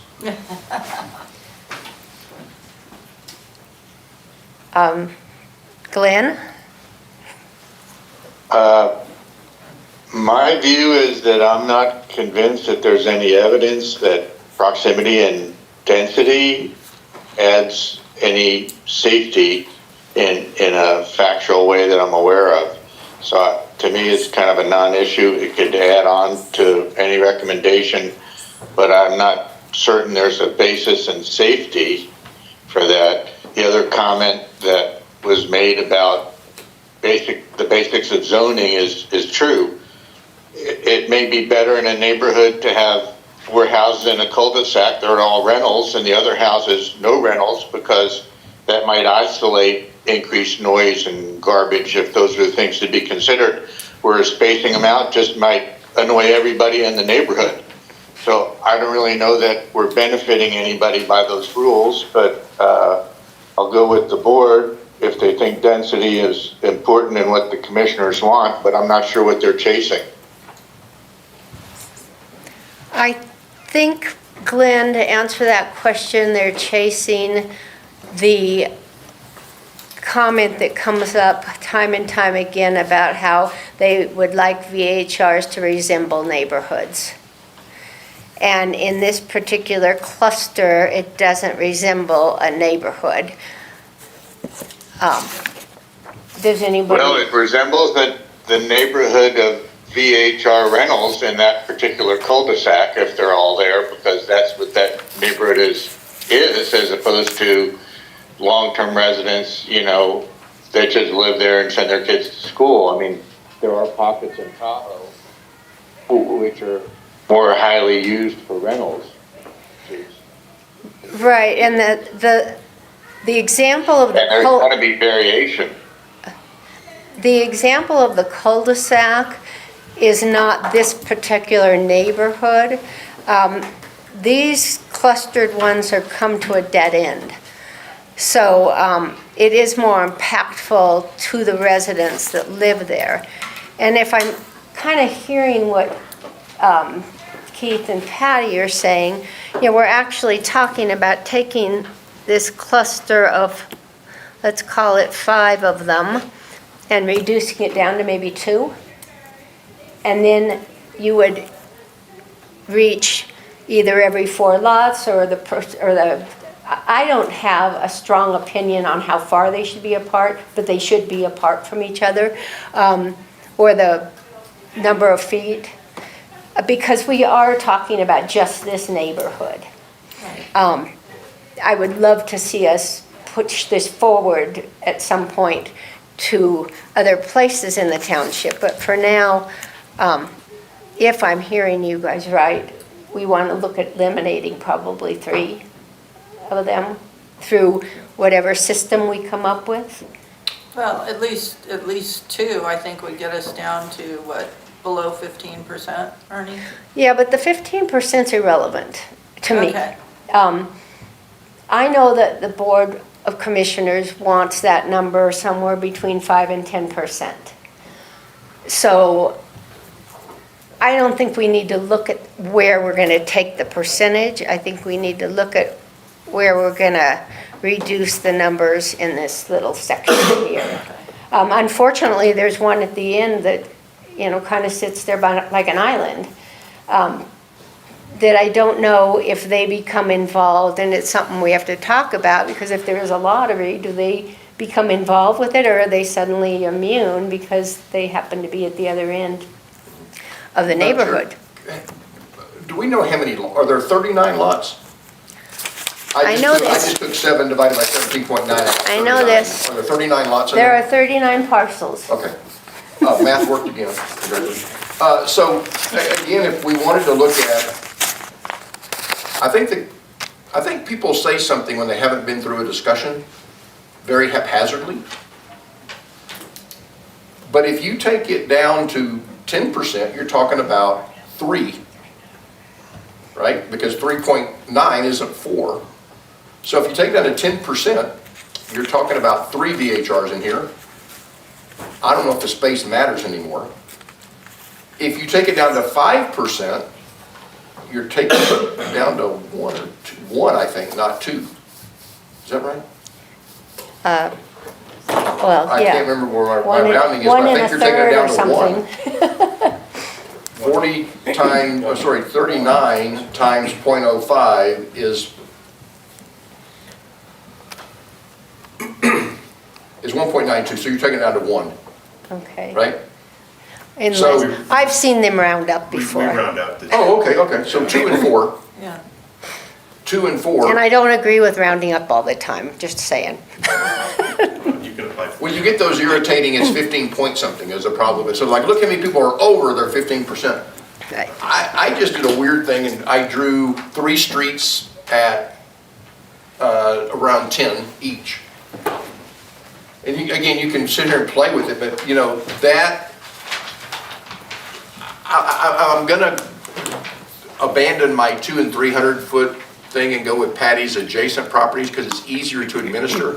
And I do believe that, and again, we're not doing sound.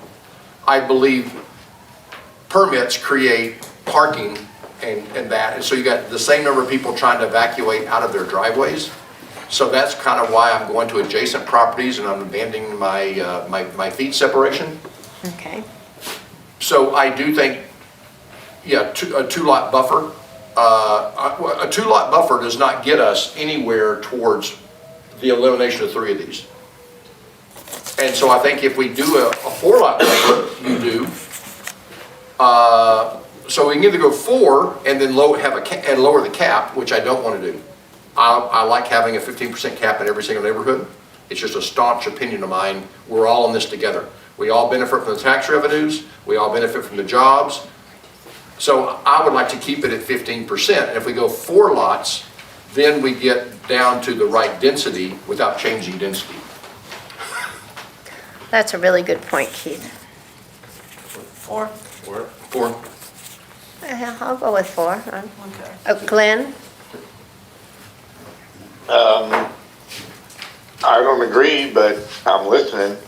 Does one on Okay. the outside not count? Okay. It would count, but then there's, so the good thing is one on the very end makes it easier to get your part up because then you don't have to have 4 on the other side. So- But again, let's go back to AJ's thing about what's our logic. If it's about people backing out of parking spaces and evacuating, the 4, it doesn't matter because, you know, you've got space in between those garages, I mean, those parking spaces, so, I'll shut up. No.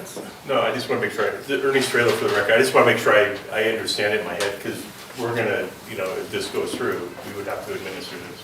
So if this is a rental, this little dot, right? So this property, and this property would not be rentable. Is that how I understand it? Across the street, Yeah, same thing here. Now what about over here? I guess it, this we gotta figure out. I But guess would it'd it go both directions then? Yeah, Okay. it'll go like this, right? I just want to make sure that we administer this correctly. Yeah, Right, that's- so if we have more here, so it would be something like that, right? And then you can have a rental here. 1, 2, 3. Okay. This is what I see when I look at maps, right? So- yeah, well, you think about it, to maximize it, you'd want to eliminate all the VHRs in the middle road because you got across the street neighbors where the Highway 50 address and the other one, Don't know how. Well, think of that when you think about how to implement, because I have another, I believe we ought to just say implementation is county. We're going to stay at concept. Yeah, that's what he said. The hard problem should be solved by the director who gets paid massive amounts of money every year, not volunteers, just here taking up a Wednesday of their life.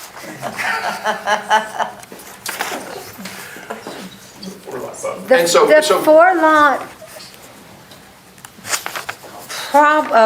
the 4-lot, it would eliminate really all but 2 of them. Well, and even maybe that, because when you're looking at the actual map here, because this guy back here on the unnamed road, he's adjacent to the other one, so you would end up really with a possibility of 2, 1, 2, 3, 4, 1, 2, 3, and that's it. But Madam Chair, so it's the current thing, but I mean, you know, people pass their properties down their generations, and so you may have someone who's not currently a VHR, you know, that comes in and wants a permit later Oh, on. sure. So, yeah, okay. Sure. No, I'm just saying that, I just want to make sure we understand that with this 4-lot Yeah, decision, you're eliminating really everything in all, cul-de-sac except one. and then it gets back to where all 5 of these folks need to be in phase 2, which is the lottery, where we have to figure out, You haven't decided that yet. yeah, okay. Madam Chair, just for the record, I do want to talk about unintended consequences. If we lower this to either 3 or 2, you're going to have 4 houses that something is going to happen to. They're either going to be just kept open for when the owner wants to come in for a weekend, or they're going to be rented long-term, which is going to increase cars, or they're going to be sold to a family who maybe comes in the weekend. So again, the reduction of the VHRs in this neighborhood could actually increase traffic. Yes, it Not for could. VHRs, but so it's going to be people who live there and know how the roads work and know how to get around. But I do want to point out the unintended consequences of this. And- Well, let me interrupt. Do we want to go down to 2-lot buffer then? Well, that's what I was gonna say, is that Instead of, in my conversations with, we want to present them something they're going to approve. I don't believe they're going to approve a 4-lot spacing. I just don't. I think they're looking at, you know, what's been bantered around to me is 2 to 3 lot spacing. okay, then I say let's go with 2. And, you know, from the beginning when we were doing code changes was, we want to present them with something they're going to accept. And we found out the hard way last time that that's not what happened. And I don't think we want to have to come back to this. But so why do we go from 4 to 2 instead of 4 to 3? Let's just go to 2. And you're compromising to 3. Well, the back door to this is I am trying to avoid a single neighborhood with a density different than all the rest. Well, and again, Spacing fixes this. If we get the spacing right, it fixes this. But I also go back to the driver of this is public safety, and how many people are trying to evacuate at the exact same time.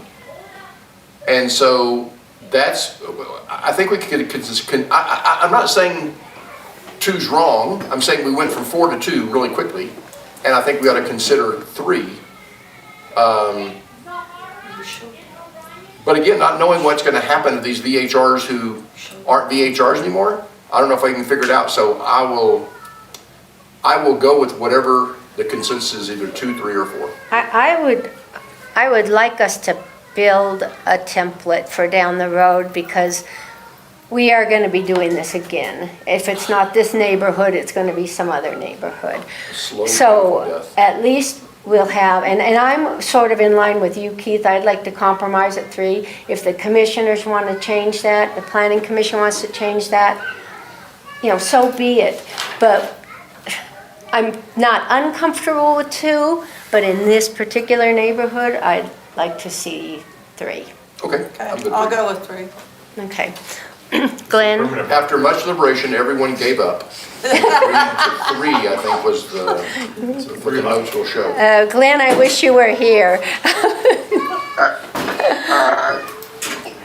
I would just say I prefer to make the smallest changes possible until we see the effects. But I'll go with what the board wants, and I think the BOCC just wants the political cover of following the board's recommendation. Okay. So I understand that's our mandate, but I prefer to make as small a changes as possible because I think they don't really know what the outcome is going to be. And I think it's going to be very hard to assess any kind of improvement from safety. Right, okay. And as we've all said once today, we might be doing this again someday soon. Ernie, would you like to draw a new picture just so we agree with it? But I'm serious. No, I'm serious. I mean, you want us to draw, you want to draw another picture just to say, it's the house, it's 3 beside it, it's the one across the street, and 3 beside them. I think I can. Yeah. Okay. Okay. Okay. Anybody want a break before we work? Madam Chair, could I ask a quick question Yes. before we break? So just, again, we had discussed, I think, safety is the main rationale, but there were 2 parts to it. One was evacuation, if there was some house explosion and the neighborhood caught fire, how would everyone get out of there quickly? The other one was just general safety, getting into this somewhat inaccessible neighborhood. I understand the rationale for spacing properties out as far as evacuation goes. Does the board think that spacing rentals will also contribute to safety getting on and off of Highway 50, or is that a separate consideration?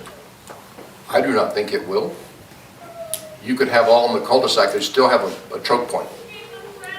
I mean, I wish I could fix Highway 50 without reducing lanes. I'm not in favor of reducing lanes. But I don't know what you're gonna, if you have to evacuate. I'm actually just, to me, spacing gets everyone on the road in a car better.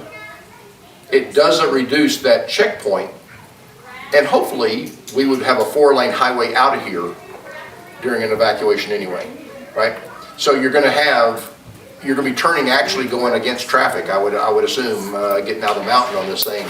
But I just think it's gonna be a choke point at the end, and I don't think the spacing helps the Highway 50 issue. It just helps everyone packing their cars and you know, bugging out of their issue. Is there a belief among the board that spacing will effectively reduce density in some way? Or do we think that the density will be replaced elsewhere in the neighborhood? No, I do not believe it will be. I think it'll reduce density exponentially. Because when you look at what we have now, unless other people that live in here decide they want a permit, many of these people aren't going to be able to retain their permits. Other than if we find a randomizer with an algorithm that can find a fair way to do this lottery. Can I ask Ernie if there are any current homes on the waiting list for Lincoln Park? Do we have any? I don't think we do. So, That's a good question. So if the spacing or the proximity restriction was imposed, you might lose some of our current permits. And because there is not necessarily a waiting list, we believe that there could be at least a short-term reduction in density, which would make the cars entering and exiting the neighborhood fewer. Is that fair to say? Yes. Well, in addition, sometimes I have to suspend my logic to do what the county commission wants. Again, I am not necessarily convinced that proximity is a problem beyond people trying to evacuate. Because people, you know, we were talking about VHRs, but when it's not a VHR, people can live there, right? But, so I am blindly following what the county commissioners said, and they wanted the addressing of the concentration of them in that single road. If you took that off, I don't know if I would be in favor of anything beyond 1 and 2. 1 and 2, I directly believe, affect the number of cars in that subdivision. This proximity thing may increase the amount of cars in that subdivision because you're removing the regulations of a VHR and replacing with unregulated long-term rentals and unregulated, less regulated long-term rentals and less regulated occupancy by owner occupancy, right? So this thing is only because of getting cars out, assuming the VHR is the only thing that matter, right? But I can suspend all that concern because the Board of County Commissioners said, we don't like this concentration of them. That's the way to fix the concentration of them. I don't know if this makes evacuation easier. I can kind of intuitively believe it will be, but I don't have the logic to back that up. Does that make sense? AJ Hames again for the record. I think it would be fair to, I understand that point. Is it also fair to say though that the total number of short-term rental cars, meaning, you know, individuals who aren't as familiar with the neighborhood would Yes. be reduced? That's correct. And then we do have to think, in a neighborhood with very small roads that are unaccustomed to, and unmarked roads, I don't even know how a 911 works in this neighborhood. But I do think that having people familiar with their neighborhood, who spend a lot of days turning onto Highway 50 is better than people who've never tried to turn on the Highway 50 before. And that's Thank eight. you. Ernie. Ernie Strelo for the record. So I think I mentioned in the paperwork that you have in your packet that there has been no code complaints in that neighborhood in a year, because we can only go back a year. And I've also went back to the sheriff's department. There's been no 911, non-emergency calls, et cetera, right? So it's not that our phones don't work or whatever people say, but there is no calls going into anything for that area. Just related to noise, parking, anything. All right. Okay. Shall we take a break? So I think we've come to consensus on proximity/density, how to implement. You want to take a break first? Yeah. Madam Chair, just to be clear, we're not changing density at the 15%. No, We're we're changing not. the proximity will cover Correct. density. It's still 15%. The proximity rule will reduce our density. Yes, Yes. I'm good with Yeah. that. Shall we, let's Yes. take a break. Yes, I have which I think is consensus on going to break. be helpful with keeping code consistent throughout, that we're still staying at the 15%. So that said, would you like to take a break? Yes. Okay, so let's take, like, is 10 minutes good for everybody? And then we just have the lottery left. Did you buy a ticket? When it hits $1 billion, I play.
Here, we can go back to work.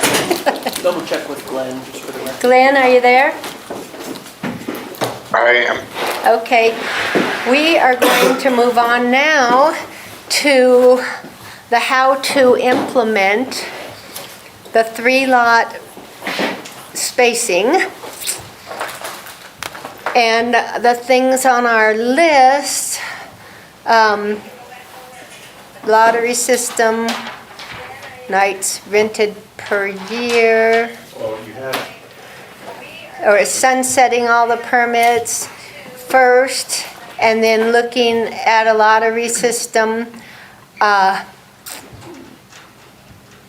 What's everybody's thoughts? Madam Chair, keep fire for the record. I think the sunset makes some sense. It's something I hadn't thought about. But I believe I would like to expand the topic, not only how to implement, but manage in the future.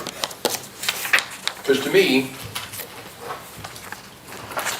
if we've got 3 permits, and somebody's life changes, and they want to rent one, and can never do it, the other ones, I don't know if they're in a family trust, could be, that lasts forever. Not in perpetuity, but perpetuity minus a little bit, right? I don't believe it's fair that somebody else has a right in near perpetuity that the other people never have a right. And so I believe we should expand it. I think a sunset makes more sense. It makes more logic. Patty said the same thing, I think. We have to allow people to honor their reservations. So I don't believe it ought to be with immediate effect. But I think we could set a sunset of maybe December 31st, 2024, and have all the permits expire, even if you get a new one. It expires in December 31st, 2024. I think before that, we should have a lottery and determine who's going to get the remaining permits. Okay. Right now, the longest permit expiration is 11/30. So a 12/31 date would probably work. Patty, what's your thoughts about that? Well, I kind of agree with Keith on the sunset, and maybe so that the current permits, they may be taking reservations for 24, so their permit would go through like December 31st of 25, and during the 24 year, start a lottery process, and then all the current permit holders could enter the lottery depending upon the 3-lot location, and however the staff wants to choose those current lottery holders, and then it goes for like maybe a 2-year period, and then whoever was not allowed in the lottery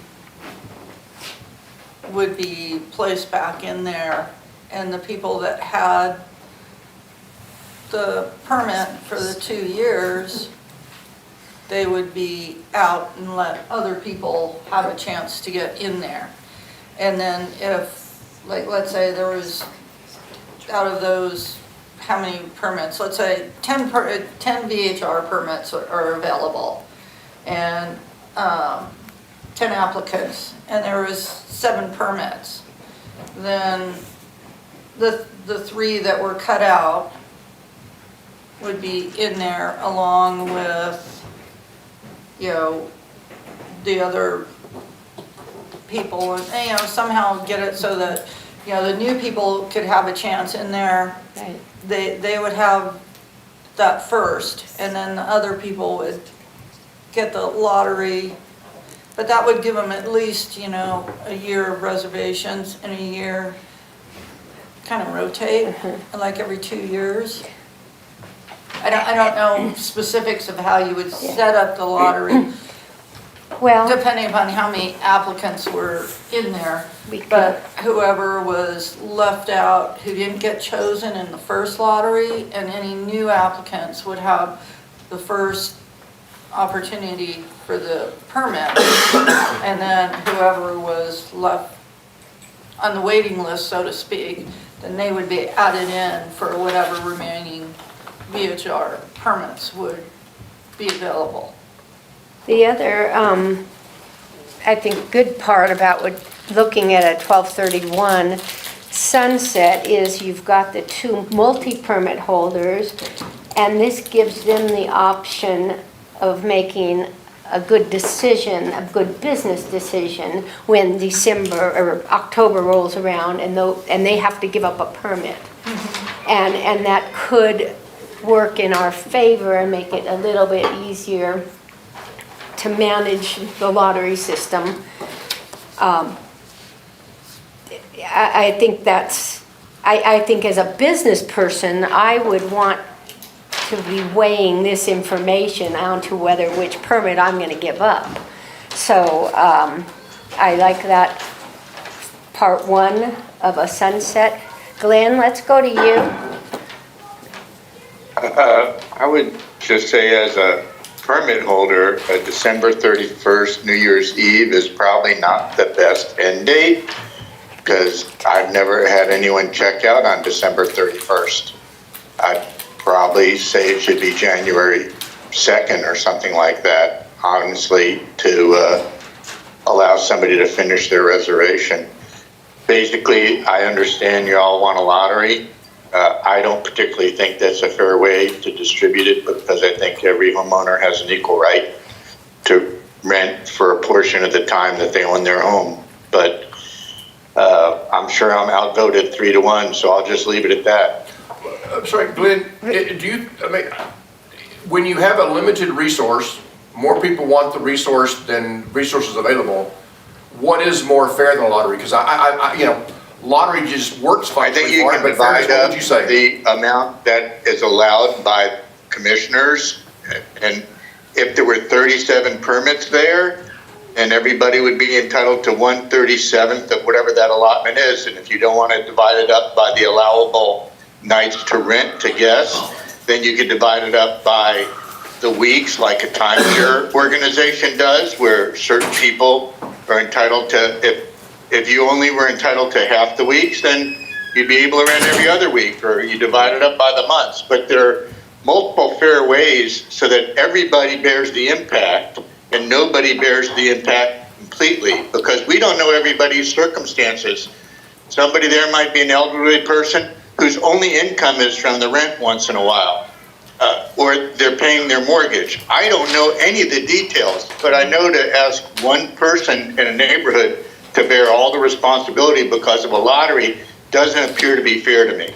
Okay. Well, one thing that I comment, Glenn, is that how would you enforce if you're restricting someone to only rent so many days a week, or Let me tell you, every time I fill out my rental permit, I put the number of days that I rented that month on there.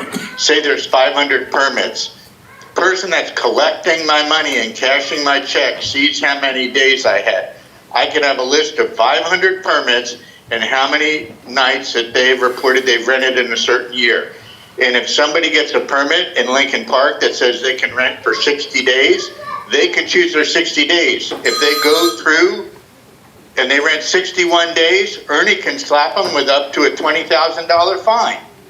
So nobody's going to do it for the same reason they're complying with all the other rules, like paying their taxes. And that's available at the end of the next month, how many days they've done. There's no big lag time on that. I could probably look on my tax payment sheets and figure out within 5 minutes how many days I rented in the last 12 months. And I think it would be very easy for anybody to know how many days are rented. So, in an ongoing basis, not looking back 12 months. Somebody gets a permit in Lincoln Park and says, you can rent for 60 days, they know they can rent for 60 days. And that's the way to reduce all the traffic All the renters, yes, people are gonna come July 4th, but what you're talking about, I mean, basically, everybody that can rent on July 4th that doesn't wanna stay home can rent on July 4th, just like they can rent on New Year's Eve, because those are dates that the tourists wanna come. But you're still gonna have a quieter time, say, between Thanksgiving and Christmas, because people won't be renting those nights as much because they only have a certain number of nights to rent. I just don't like putting the burden that the commissioners want to reduce on individuals when you should spread it out, and that's more fair to me. That's my opinion. Obviously, I'm only one voice on this board, and the board is going to make a recommendation. But to me, it just seems like we're just giving something for the Board of Commissioners to rubber stamp, because this is what they want, and they want some cover from the board to decide that this is how we're going to reduce it.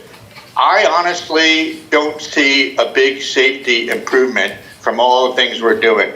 We're doing a lot of ruminating about what we can do to satisfy the board. But I don't see a lot of evidence, and it's probably going to take a long time to collect the data to know what effect any of these new rules have, except they may have big effects on individuals that are homeowners in Lincoln Park or in other places if we make rules. The individual is going to pay a big part, but I think that we're going to make traffic worse in Lincoln Park. If there were no vacation rentals in there, I'm sure those houses are not going to be empty, and there's going to be more traffic. It may be monthly rentals, which are just as hard to evacuate and may have more people, or it may just be full-time families. And I have more noise problems from my neighbors that live there full-time with dogs that bark all the time than I ever have from the vacation rentals in my neighborhood. So I just don't see it. They want us to do something to appease the Board of County Commissioners. I understand that's our role, is to try to follow their instructions. But I'm not certain they know what the consequences are going to be of their intuition. And I don't see much evidence that we're going to be doing anything to improve safety. But as a member, I'll comply with the board. I serve at their leisure, at least at the moment. But I certainly would want to spread the pain to every permit holder, and I wouldn't care if there were 37 permit holders there. Ernie just said he hasn't had any complaints. So the neighborhood can semi-self-regulate with how many permits it wants. And if the county commissioners want less rentals, then reduce the number of guest nights, or alternate the weeks, or alternate the months. Let everybody participate equally. A lottery seems very unfair to me. Thank you, Glenn. Really good point about the New Year's Eve. I think we're all bobbing our heads saying, Yeah. that's a really good point. I'm not underestimating any of your comments. I think that this is hard. I mean, we change lives every time we sit here. And I don't think any of us are taking this lightly, other than this has been what we've been tasked with.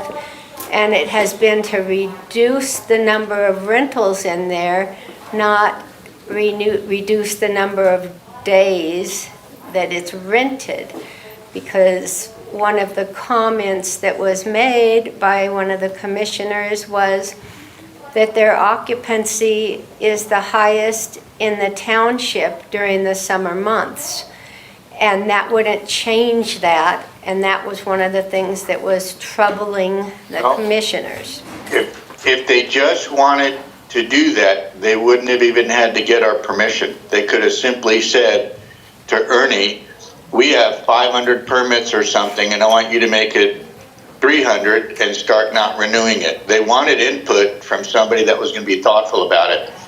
And I will tell you in advance, I'll go ahead and agree with what the majority, the other three, want to do today, so that you can send something that's unanimous. But I would say, if you wanted to satisfy me, you should maybe include that there's a second option. You know, and if they want, they could consider spreading it in a more fair way, at least considered by me more fair, if they don't want to just reduce the number of permits, they could certainly reduce the number effectively of permits by reducing the number of nights that are allowed to be rented. If it's 1,000 nights now rented, Ernie could give you that number, and Can the you board put that said on we the only board? want 50 or 60%. There are other ways to accomplish that would be fair and treat all homeowners equally. Okay, and That's all Glenn, I'm saying, and if you wanted to include that, then I would be pleased, but I'm not happy with the way it's going, put it that way. and But I'm only one vote. I respect that, and I have just asked Ernie to put it on our, I know you can't see what we're looking at, but we've got some sheets on the board so we can see what some of the recommendations are. And I do want the commissioners to hear what you've said. So it may Okay. not be at the top of the list, depending on how the consensus goes, but it will be on the list as a suggestion. Thank you. I think they're gonna ignore it, but I would feel better myself because I did speak about it, that they at least were aware we discussed other options besides just yanking somebody's permit. Yeah, and I appreciate that. I think that's important that they hear from everybody that has differing opinions. So do you think if we looked at like a January 5th date? Yeah, I haven't looked at the calendar, but the worst, it'd be like asking people to check out on July 4th. Right, that would be Okay, the ridiculous. two busiest days of the year, are December 31st and July 4th. And I don't know where they fall on the weekend, but if something like December 31st is on a Friday, you wouldn't want them checking out until Monday. So whatever that is on the calendar, you want to extend it a few days from December 31st. So it just like you would for July 4th. January 5th is a Sunday of 2025. That would be very reasonable because there are people that stay 5 to 7 days over Christmas or New Year's week. Okay. And they wouldn't want to have, I can only get 3 nights, so Right. I don't want to go there. And you know what? Lake Tahoe needs the tax revenue. I can tell you that my tax bill for December is over $2,000 for the vacation or rental tax. In November, it's going to be 0. So you don't want to pass up big earning days for the county. Got it. Okay. Can I make a suggestion? Why don't we just say January 15th? And that way, if someone wanted, they stayed until January 7th or something like that, 15th, just make it the middle of the month. I think it's more reasonable. Okay. So- Thank you, So Glenn. that's what we're gonna do. Sunset, Well, can we, Well, sorry, if you're gonna start writing. go ahead, Keith. So, bullet point 1, right, on how to implement. The 6 occupancy 2 parking spaces would come in at the next permit renewal for all active permits, correct? Yeah. Okay, so that's very quick. So if someone's permit expires in January of 2024, it's gonna come in immediately then? Or is that gonna wait because they could already have, I think it should wait because that's, if they've already, a lot of people make their reservations 6 months more in advance. okay? So I think it should be 2025. Well, that's my where it's question. implemented. Oh, I think it's too long. AJ Haynes, for the record, if I may, Madam Chair. What we did before when we reduced the occupancies is we gave them a year, but we said that they had to provide proof, if requested, that the booking itself was made prior to the lowering of the occupancy. So we could lower occupancy with the next renewal and then any existing things on the books as of The date of renewal. the date of renewal, okay? The date of renewal, we would honor just that period. That's basically what we did before. I think that's fair. Can I ask a question? Yes. I have people that come that are 3 couples in 3 cars occasionally, and they have to park a car off-site, I understand that, but I also have people that come 10 in a minivan. Why wouldn't we allow a house that has an occupancy allowable at 10, say, to come in a minivan in one vehicle if what you're really worried about is cars?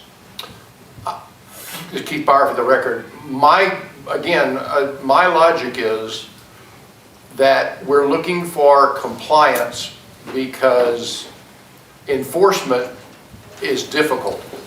And I believe, But you're gonna punish somebody that only has one van that has 10 people come to celebrate an anniversary or something. yeah, I believe the Because number you're of afraid people. that somebody that has 7 is gonna bring 2 cars.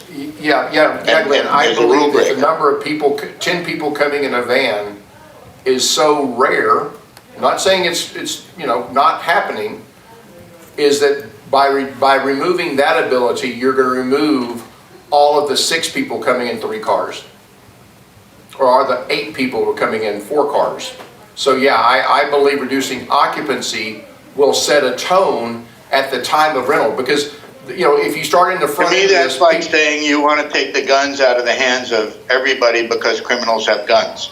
I'm like, I understand compliance is difficult, but if you have a rule that says 1 vehicle, most people are self-limited, and it is less likely. I haven't had many people come 10 with a van, but it happens because they share the ride.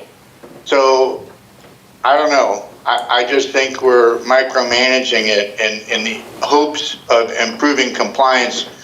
It's like extra regulations on top of regulations. Well, it is extra, You know. but I agree with you, and by the way, the analogy's taken, because, I'm very pro Second Amendment. But I'll just tell you, when you start at the front end of a process, you search for occupancy, not parking. You search for occupancy, you pick occupancy, and even then, you're not even gonna probably realize how many parking spots they are. And I believe at 6 occupancy, more often than not, it's gonna be 2 in 1 car. If I have 10 occupancy, more likely than not, it's gonna be more than 2 cars. And you're exactly right, we are punishing people, but we're also, I don't know we're also what the regulating an management companies are industry that doing, already but- exists, and we see the effect of non-compliance. Yeah, We I've never taken a rental that I haven't asked the people coming before I approve them how many vehicles they need to park. I assume that the professional management companies, since I manage my own, do something similar. Because everybody has a number that they have by permit, or you want to know what's coming to your home. No one has more incentive to protect the home than me, the owner. Glenn, So, as a group of I just permit think holders, if you will agree that a neighbor's picture of more than your allotted parking will result in your permit being pulled, I'll go with you. If that's all the Yeah. proof it takes of a parking I don't violation know, is a because picture I've of already parked had cars. one neighbor scream at me to come back for an illegally parked car, okay, that they were sure was at my house, and I interrupted dinner with my daughter, who I hadn't seen in months, and drove back up from the casino to go see it, and it was somebody that was parked near my house that was at my neighbor Fred's house for dinner. They just assumed it was one, and the renter that was at my house with 1 car was like, that's not our car, we don't know whose it is. We can have a rebuttable presumption, but if you'll take the burden of proof Isn't that the it's not a truth. violation, then That's all I'm I'm with telling you. you. So I knocked on my neighbor's house, and he goes, oh yeah, they're inside. And I'm Okay. like, okay. After the fact, they may have left. The next day I have a compliance officer come by and tell me I broke the rules. I don't even know who they were. Okay, point So taken. if it's true, then there's a reason, and I'm not quick to yank somebody's permit, especially when they weren't necessarily in control of it. I think Ernie's perfectly capable of giving somebody a fine the first time somebody's done something out of compliance. I know we're pretty strict and sometimes give $20,000 fines even. But my attitude is we should be careful how often we do things that constrain the compliant permit holders. And if somebody wanted to have 9 or 10 people show up in a van and they have a 5-bedroom house in Lincoln Park, maybe that's a good choice for them, because maybe there aren't a lot of houses that can take 10 people. So I don't want to punish that person because you're worried about a fire evacuation that may never come. And in fact, might be worse if there isn't a rental, because 9 out of 10 days, that place probably isn't rented, and it makes it easier than it would be if there was somebody in every house. So I think it's crazy to even have occupancy discussed if you're limiting the parking to 1 car. Well, our consensus was to 2 cars in the end, just so you know. Okay, So we did go up to 2 cars, and again, I hear you, you're probably one of the more unique permit holders because it is your home as well as a rental. Most rental homes are occasional use by the owner. But we don't really want to get into that today. We want to get into I agree, Nikki. how we I agree. implement. Thanks. Yeah, no, believe me, I appreciate all your comments. And I'm taking a lot of notes here.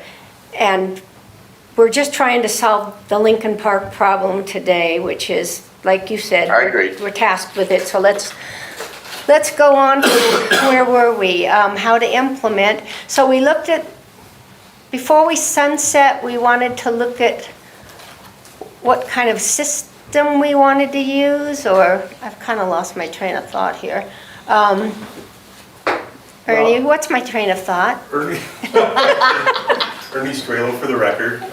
We were talking about sunset dates of the permits and how you wanted to, if that's in fact a consensus of the team there. Yes. And then the second thing was is the process. that Okay. You wanted to. Then I think that we're all in agreement on the January 15th, 25 date for sunset.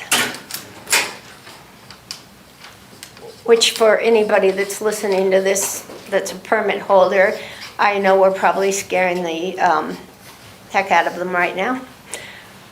But we can move on to now a process of how we get some of these permit holders a permit.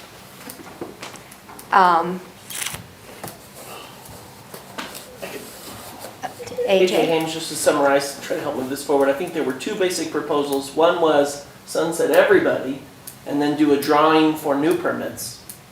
And then 2 was don't sunset everybody, just sunset the ones who lose their permit as a result of the lottery. So I don't know which one of those 2 proposals was more favored. Well, and I'd like to change the word then. So I think the simplest way conceptually to think about this is we're going to sunset every permit January 15th, 2025, okay? By June of 2024, well before, we're going to have a lottery of anyone who wants a permit in Lincoln Park. And it may be the current permit holders, or it may be other people who don't currently have a permit. Everybody should be allowed to go in the lottery. And then there'll be the number of permits selected. Now, it's not going to be the first 3 drawn. You're going to have to draw the first one and put a pin in the map. You draw the second one, and you're going to have to see if they're within the proximity or not. So And the then you have to go- lottery would be based on the new current Yeah, recommendation of every 3 homes. Yes. Yes. So you would have the lottery under the vision of the new one. So you're going to draw a ball or draw a permit, or an application, by the way, because there may be people who don't currently have a permit who want to go into the lottery. You're going to pull the first one, put a pin in the map. Pull the second one. Now, the question is, on the second one, if they're within the proximity, do you hold a spot till this one goes away, or do you go to the third one and put them on the map, right? My belief is you would draw until you got your 3 permits or whatever the maximum occupancy is, and the rest of those that didn't comply would go into the queue. And then in 3 years, 2 years, 5 years, whatever you want to say, that first ball you drew loses their permit, and the second person drawn who had a proximity issue now gets the permit. And all that be done by June of 2024 so that people can keep taking reservations knowing in full well what they're going to have and who has them. And if somebody who gets a permit, that I'm thinking about these multi-permit holder people, and they decide to drop it and you have an opening, then you just pull another. Well, I think what you would, to me, your original lottery is to create a list of people who want permits. Some have permits, some don't have permits, right? So it may be that because it's overcapacity, other people, maybe they start thinking about this and they want a permit. So the lottery just creates the order in which people get to choose, right? So your first person is there. If the second ball drawn, third, fourth, fifth, they should have got a permit, but they didn't because of proximity, they go into a queue, and then that permit that was drawn and got one sunsets again, if you want to call it that, after 2 or 3 or 4 or 5 renewals, and this person is now on the list to get that proximity. And I like the idea of a lottery, of the winner only getting a certain length of time. And I agree with you, 2 to 3 years. And I don't know which is the right answer, but at least it gives somebody a business model to follow. I do like that idea a lot. And by the way, maybe we keep that January 15th in our back of our mind, because if this is a summer rental, maybe we always make this a January termination of the permits so that people have the full summer. What happens if your thing ends in June? You kind of want to give people a full summer to rent in. Can I, If you don't want to interfere with the rental season, you would do April 15th, because that's normally when Heavenly closes. Because there are obviously a peak of rentals in the winter and a peak in the summer. I'm okay with that. So between April 15th and say Memorial Day, it's a shoulder season. Okay. So if you really didn't want to interfere with people's business models, you would pick April 15th, because that's when Heavenly closes, unless it's a very unusual heavy snowy year. I'm okay with April 15th. Okay, I'm good with that. Ernie? okay, so I gotta administer this, I gotta understand it. Ernie Strehler for the record. Okay, so how this process is supposed to work, according to what you described, Keith, is that all the permits that are currently outstanding would expire on 1/15 of 2025. So in the meantime, we would send out letters next spring, this coming spring, for people to apply for the lottery for future permits effective after January 15th, 2025 for Lincoln Park. And then we would outline the criteria about the spacing and how that process works. So, and then we would run a bingo machine or do something to come up with the stuff and pick, put a pin in the map, as you say. And then we would invite them to apply for those time periods if they're approved. So that de-densities that neighborhood based on that process. In addition to that, you're saying that after 3 or 5 years, we're gonna go through the same process again. No. We're not gonna. That original lottery will stay there. And now, instead of a lottery, it comes in by the time of application. So you're gonna constantly have a list. So your lottery is doing 2 things. But you said that there were people that don't get a permit. Right. It would be sitting and waiting. And they stay in a queue. For how long? Forever. They sit in a queue forever? Until they withdraw, right? So let me back up. So it's a wait list that's perpetual until there's an opening? Yes. So we don't do another drawing again, though? Ever. Okay, that's why. Okay, so what happens is, I create a lottery of all, let's say 39 people. Well, there's 7. What's this seven. talking No, about? We're could talking be about 10. Lincoln Park, there's 7. Could be 10. There's not gonna be 10, there's 7. So we're gonna do a lottery on 7, No, we're gonna do a lottery on 6. There's we're gonna not do a lottery for 37. whoever applies for the lottery position. It's gonna be under 10, right? Probably under 10. Right. But So there may be they're some gonna- people who just have not ever applied. There may be some people like, everybody's upset because of all these problems, but now that I see the problems are solved, I want to VHR my property. So they could get in the queue too. So all the applications get put into a queue, put into a pile, and you draw a lottery 1 through 10 if there's 10 of them, right? 1 is automatically going to get a permit. 2 is going to get a permit if they comply with the proximity rules. If they do, they get a permit. If they don't, they become on the list that when this guy's permit expires, they're going to get it. Only that guy's permit. Well, as long as that's what we got to figure out about proximity. But yeah, I believe they're the first people for proximity, right? If I was number 3, if there's 3 permits allowed in here and I'm 3rd, and I don't get one because of proximity, I'm first on the list when someone else's property expires, right? You understand that? I just don't know how we're gonna maintain this type of process. It seems complicated. But I mean, it would make sense that we would take the ones that don't get a permit and they go on a wait list in that order. Okay, yes, exactly. Right. And then from down, the wait list becomes people as they apply. Either their permit That's is it, that I pulled can- and they get on the wait list, or people Okay. apply on the wait list. Because, Okay. you know, Ernie, my logic is, some people's circumstances change. Right. You're gonna have, you know, unfortunately, a couple die, Right. and their kids get it. And their kids may love that property, it's their historic home site. They wanna come up here on 4th of July because their family always has, but for the rest of the summer, they wanna rent. Right? And so you're gonna have somebody who's not one of these 7, at some point in time want a permit. They're, you know, 50 years from now, somebody will want a permit who is not part of 7. And so we're creating a way, the lottery sets the original queue, and then after that, Okay. new applications become on the bottom of the queue and you get towards the top as people are given permits. So Keith, just to clarify, and I'm pretty sure I understand what you're saying, call it in essence, we're giving, let's say the first guy that got the lottery, call it a 3-year permit, even though they have to go through the annual a stuff. 1-year permit with 2 automatic And at the end renewals. of those 3 years, they do not get auto-renewed Right. unless there's nobody in the queue, which we know there'll be people in the queue. Yeah. Let's say that again? Who doesn't get auto renewed? I say after, like, say lottery guy number 1, Right. who's gonna definitely get a permit, he gets a permit for 2 to 3 years, let's call it That's 3 not what he said. It is. Well, I know that's, It is. but it is what he said. didn't understand that. Not with this last So these are discussion. gonna expire then after 3 years?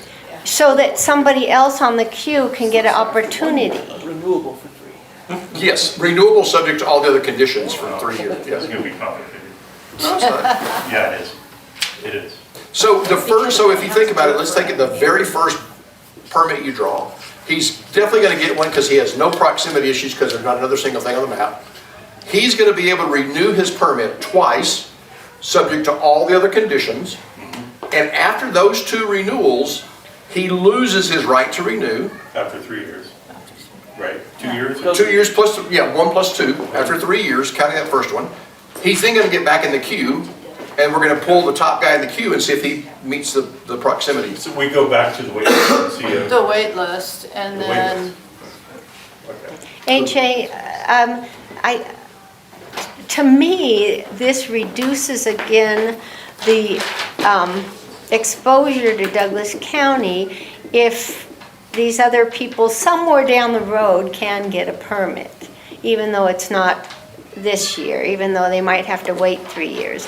Is there any truth to what I'm saying? Does that make any sense? That because you're not pulling someone's permit in perpetuity, you're giving them the option, or you're giving them the option that in 3 years, you might get to, so that like in your neighborhood, where there's people that'll never get a permit because the waiting list is so long, it just won't happen. So this way it gives an opportunity to other people at some point to get to rent their home. Well, we are only talking about Lincoln Park. I know that. right, And so we currently have 7, and we have no one in the waiting list, and that's 17%, right? So we would only need to get down to 6. So, but you wouldn't, I mean, assuming that you had the same applicants, effectively we would get down to 2 or 3, depending on who gets drawn first because of the proximity rule. So you would have 5 people sitting in a queue for 2 to 3 spots. So it could be 3 years or 6 years, or maybe for one unlucky person, 9 years before they actually get their permit. I don't know that really, from the perspective of the homeowner, I don't know that really changes things. I think these are multi-million-dollar houses, and if you're relying on income in order to justify having them or pay the mortgage on them or whatever, I don't think you'd be happy with the idea of waiting possibly 9 years or even 3 years. In a real world setting, I don't know that would change anybody's mind if they wanted to come after the county for taking their permit away. I don't think telling them, well, you have a possibility of getting it back in 3 years would dissuade them from bringing some kind of lawsuit or action Okay. against the county. Okay. It seemed like it might be the right thing to do to give somebody else the option somewhere down the road. There's no real fair way to do this. There really isn't.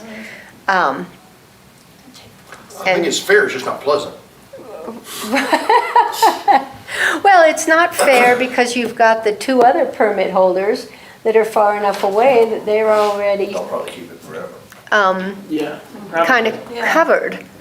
The properties that would be affected would be those in close proximity to others, because Yeah, the other these- properties would always fall outside the proximity bubble Yes. of the next VHR, and so they would probably effectively move up the list each time they get put back on it. They would just move back up to the top. So is this lottery going to contain all 7 of the rentals? I think the lottery contains anyone who submits an application for the lottery. There Okay. may be people in the neighborhood who do not have a permit now. I mean, we're saying there's nobody now, so we expect 7, Yeah. but it could be 8, could be 9. There could be a couple of people like, you know what, I think I want a permit as well. And, you know, you got to rent it when you get a permit. You have to be an active renter, you have to rent it at least one night a year, I guess. But, so, it's whoever files an application for those permits. Okay. The only nuance is, so you're gonna run down your list until you get your 3 or 4 or whatever the thing is gonna be, you know, after a while, everybody's gonna have a proximity issue, right? So you keep running down the list. So in 3 years, those permits are not renewable, let's call it that, they're not renewable. Now the next person to get one, if all 3 of them sunset, that person's automatically going to get one. But the second one on that list may not get one again. Right? I think their place is held until one becomes available in their proximity. So you could get less than those permits. But now we're getting into the weeds, and so that's kind of what I thought. That's why I kind of wanted to stay conceptual and let Ernie figure out the details, which are impossible. To me, it was like they're going to sunset January 15th. There's going to be a lottery that originally puts your place in the queue.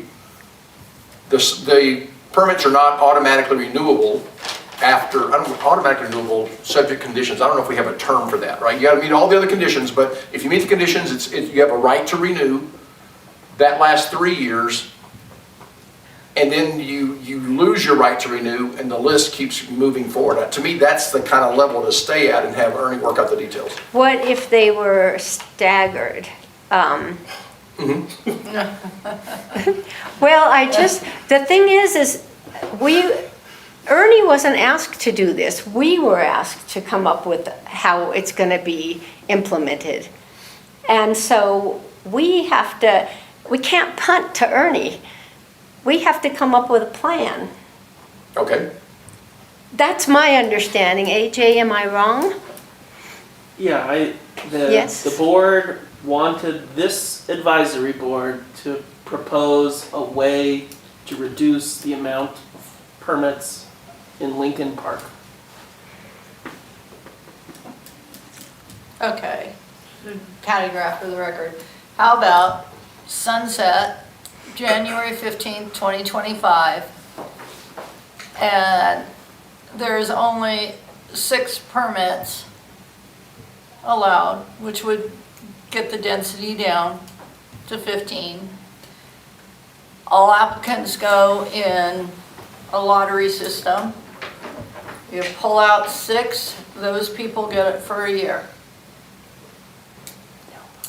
And then all the other terms apply, and we throw out the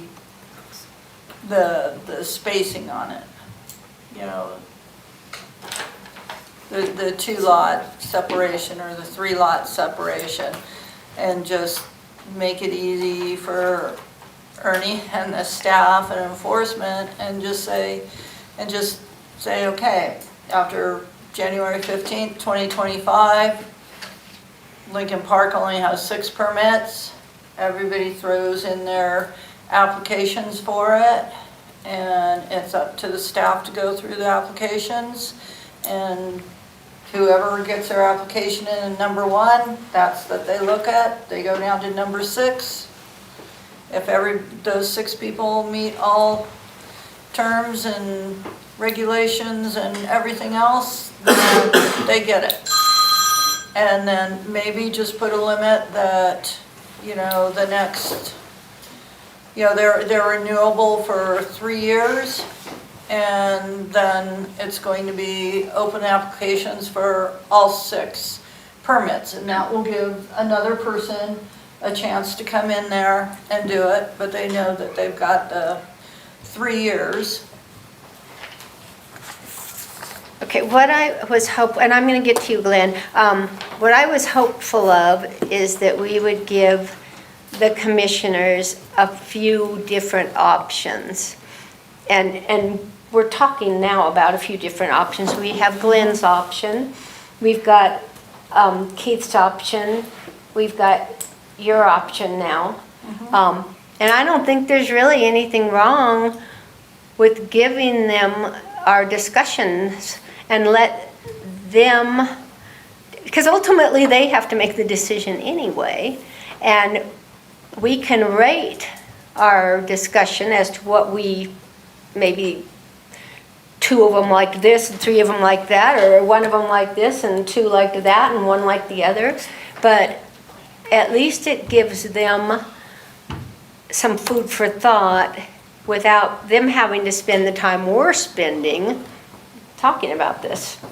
And then the BOCC can go to AJ and just say, okay, which is worse that we open ourselves up to for litigation? Because I don't like any of it.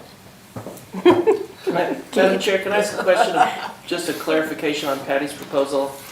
So when you were proposing every 3 years, just do a new lottery, repeat this process every 3 years, basically? Was that what you were proposing? just not so much a lottery, it's just that you have renewable permits subject to all VHR code regulations and everything. After 3 years, you have to reapply, and whoever gets their application in there first, down to the 6th, then Ernie's staff goes through and just say, okay, number 1, this is our first application for the permit. You have a specific date when you open up to take permits. So it's a race? Like a year in advance. And so that the people have, let's say, okay, if we do 2025, so 2028 would be the sunset. So in 2027, applications would be taken for the 6 VHR permits that are available in Lincoln Park. Whoever This is like gets the the Hunger Games. application, they're dated first that comes in, they're in number 1 spot.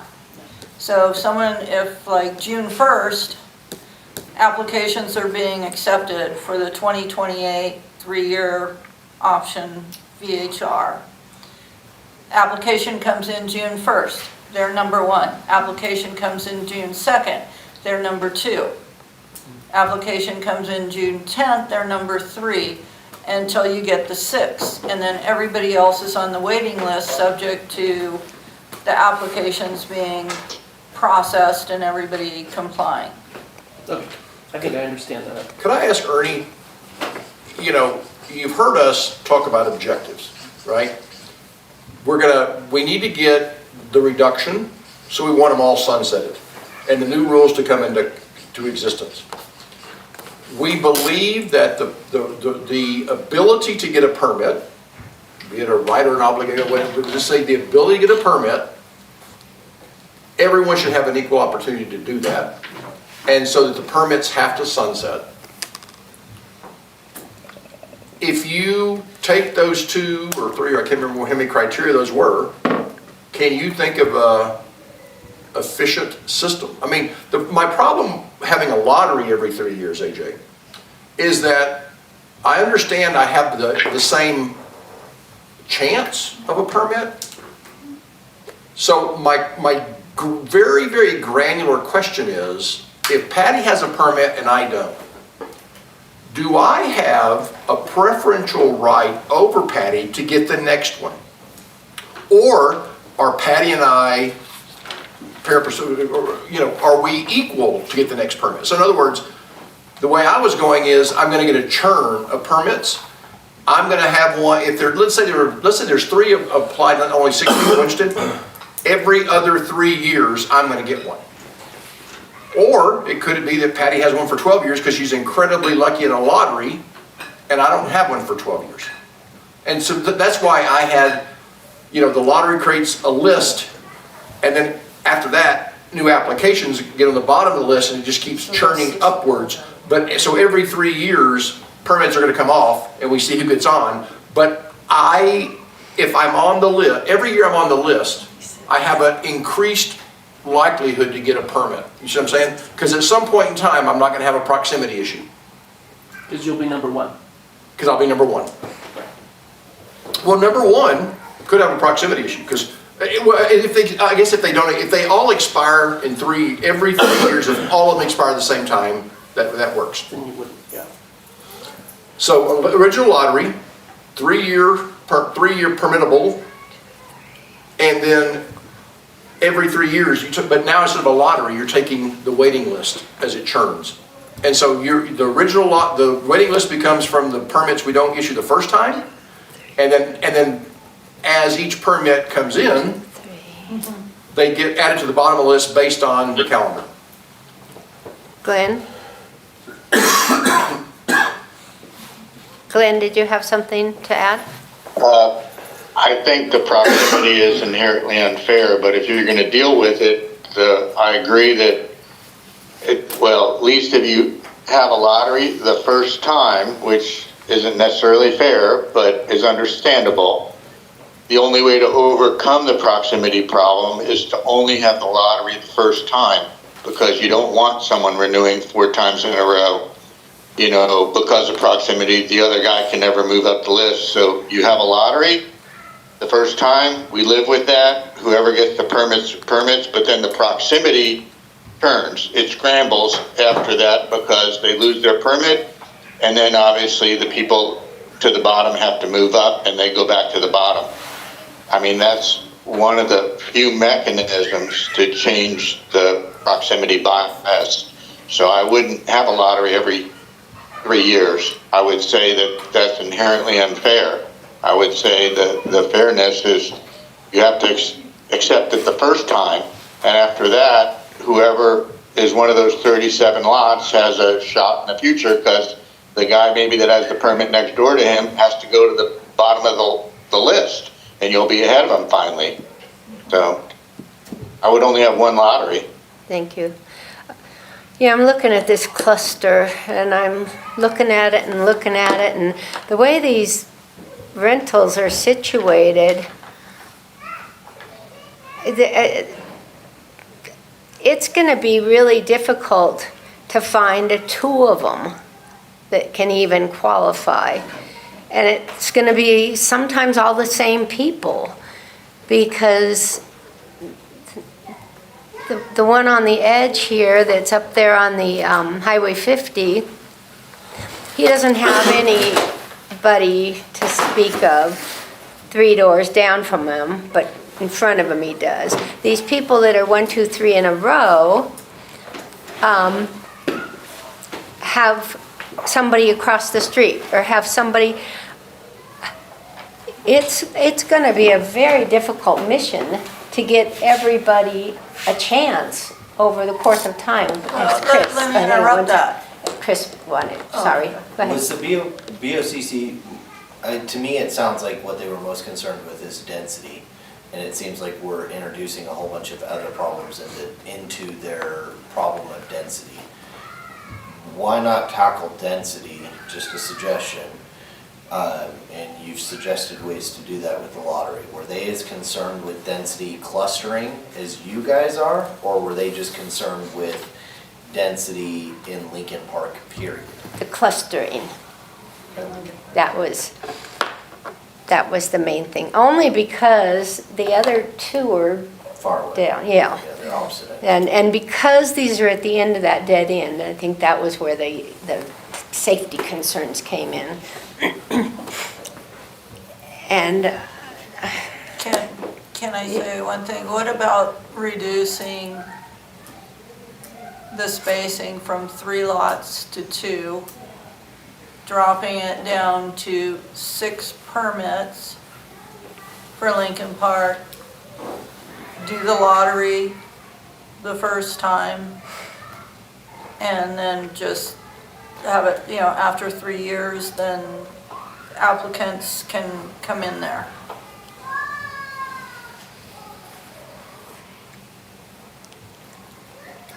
yeah, I mean, And that obvious. would give people who don't have it, who are thinking, that would give them an opportunity to do it. It would lower the density, it would get rid of the cluster, because if we went down to 2 rather than 3 lot space.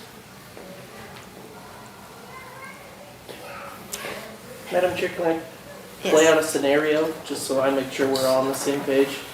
So if you look at page 11 of the packet, which is the map of Lincoln Park, it demonstrates all of the permits within Lincoln Park, all 7 of them. If, for example, there was a lottery, and let's suppose that the first person selected in the lottery was the lot that is on the corner of unnamed road and Lincoln Park Circle. A smaller lot there. All of the other 4 dots in that cluster would be certainly within a 3 house proximity bubble, possibly within a 2 house proximity bubble. The other 2 dots in Lincoln Park are not within any proximity bubble. So if you were to go ahead with the lottery, that person on the corner of unnamed and Lincoln, they would get a permit. Then the other 4 dots there, let's suppose they were 2, 3, 4, and 5, none of them would get a permit because they're within the bubble. The other 2 dots, who are 6 and 7 in the lottery, would get a permit because they're not within a bubble. 3 years go past. You don't have a lottery because you already have a list. So number 1 on that list would get a permit because they're going to be within. Once they get the permit, no one else within that bubble would get a permit. And then the same 2 other individuals would get a permit. And that would continue for a series of years, possibly. So effectively, even though a person within that 5 VHR cluster was maybe number 5 in the lottery, they might not get a permit for 15 years if the bubble is always to their disadvantage, whereas the other 2 properties within Lincoln Park would have a permit the entire 15-year period. Yeah, I understand how negative that sounds, but the opposite side of trying to fix proximity is that if you don't have proximity issues, you're going to get a permit. Yeah. So because we're trying to fix proximity, the ones without an underlying proximity issue are going to constantly they're going to go through the same system, but they're constantly going to get a new renewal every single year. If no additional property owners want to get a permit, you're going to have 2 who are not a proximity issue that are constantly going to have a permit, and the other ones are going to do it. But realize that things are never static. If I don't get a permit, and I'm not going to have one for 3 years, and I may be 4, and so if I'm looking at this list, right?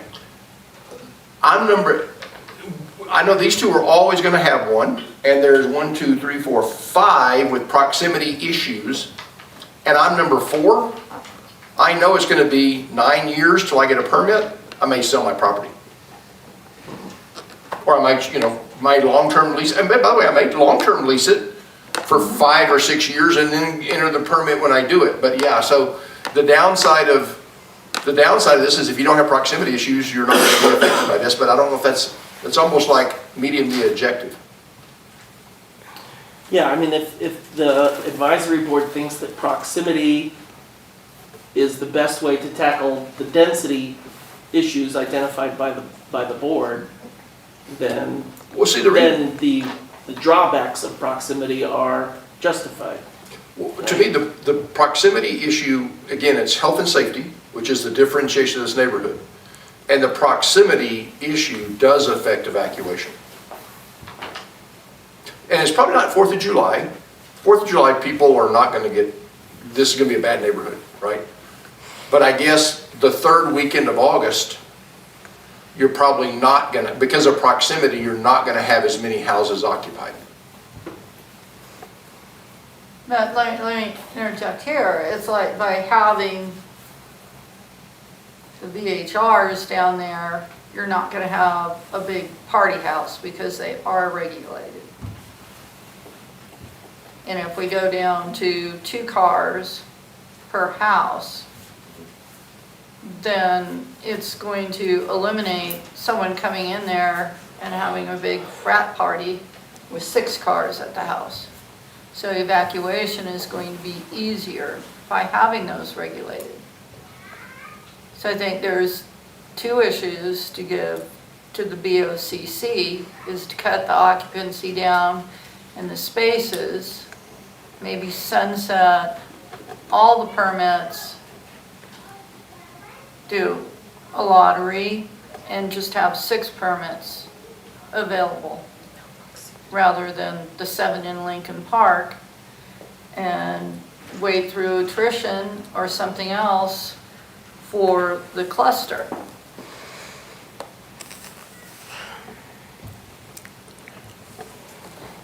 Or we eliminate all the permits. As one, option Yeah. to them. The other Yeah. option would be just Which to would be the say easiest thing that- for you. that, we're just gonna go the 6 occupancy and 2 parking spaces, but we want every 3rd lot or every 2nd lot spacing for the permits. And I think if the board wants to do proximity and impose a spacing requirement, I think that's fine. I just wanted to make sure that everyone was on the same page about what that would actually look like in practice, that is what we want. And if that's what we want, then great.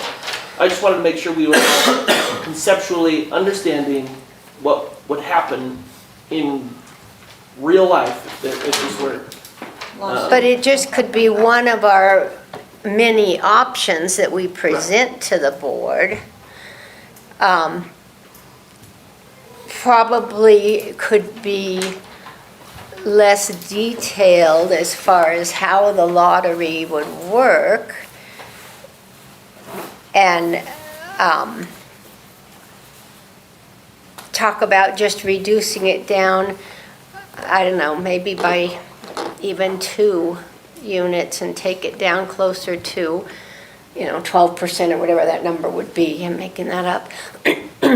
But for us to be trying to figure out how to do a lottery that's fair or that's going to eliminate the density problem, I feel like we're kind of chasing our tails here. See, to me, if you go to concept, it kind of just, the process pops out, right? We have a lottery that gets you there. We have more people desirous of permits than we have available. And by not getting a permit the first time, I have a greater chance of getting a permit the second time. To me, is the fairness issue of these things coming through. So, I think I've laid out that and how it would work, but, And Keith, I think the word concept is kind of ringing for me, because maybe in the end, the commissioners will say, well, let's see how reducing occupancy works without messing Yeah. with the permits for a while. And maybe they'll let it go for a year or something. It's maybe not exactly what they want, but it might have been something they hadn't thought of. And we could put our notes underneath, this is what we think is the best fix for the area for now. And that these are the things we think could be looked at if that doesn't work. The lottery system or the sunsetting. And we could put in, all these discussions we've had. Glenn's suggestion of, what'd you call it, metered renting or number of nights. I made that up. Well, that was pretty good. I understood it. Reducing number of nights. They could be like subcategories. And Madam Chair, by the way, we know there's 7 people who want a permit now.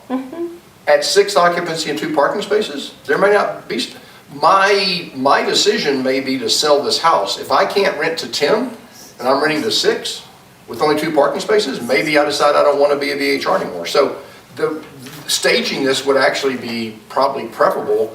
Go with the 6 and 2. Yeah. And then if that doesn't resolve the problem, then go to the lottery that. Now, the reason I was so much in favor of it is we have other neighborhoods who are over there, and we have other neighborhoods who are effectively locked.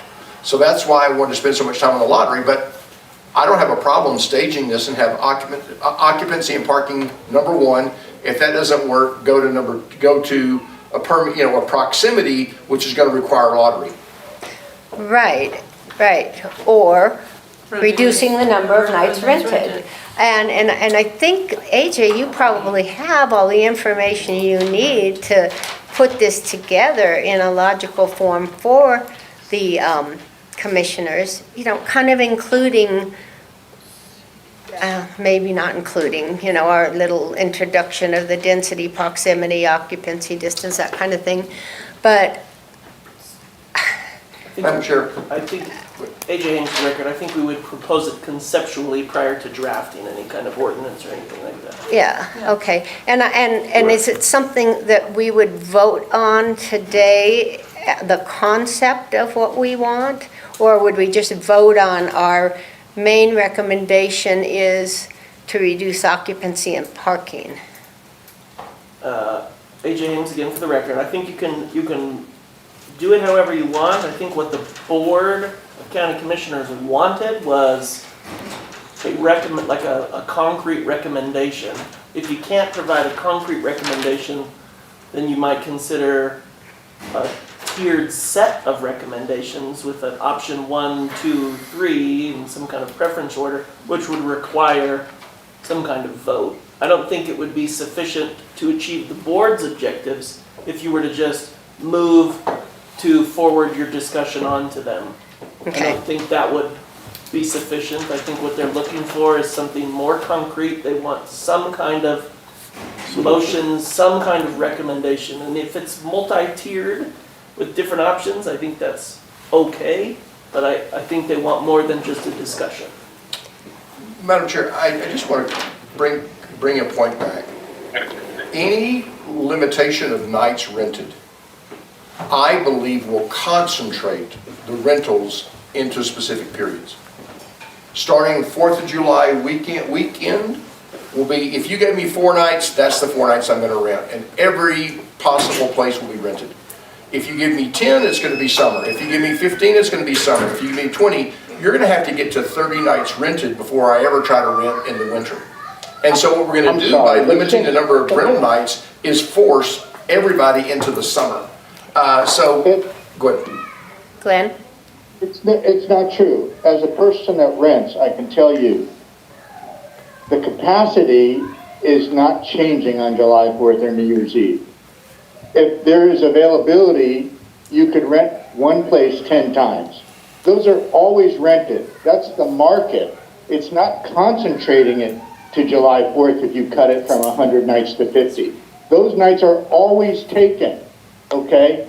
The nights that are not always taken, but sometimes taken, are May 15th, okay? But there's less activity. Okay, I don't know when there's gonna be a fire and a need for an evacuation. I don't know what we're really doing with the proximity is improving things. But what you're doing is not altering the market at all. The market is the market, and it establishes when there's demand. You do not concentrate things. All you're doing is taking away some capacity so that there's less overall rentals, which is what they probably want to accomplish, is to have less busyness in Lincoln Park. But please don't think that the little things that we're doing is going to have any effect on a July 4th market. It's not going to happen. Somebody is not going to say, oh, I'm going to rent July 4th this year because I only have 30 days.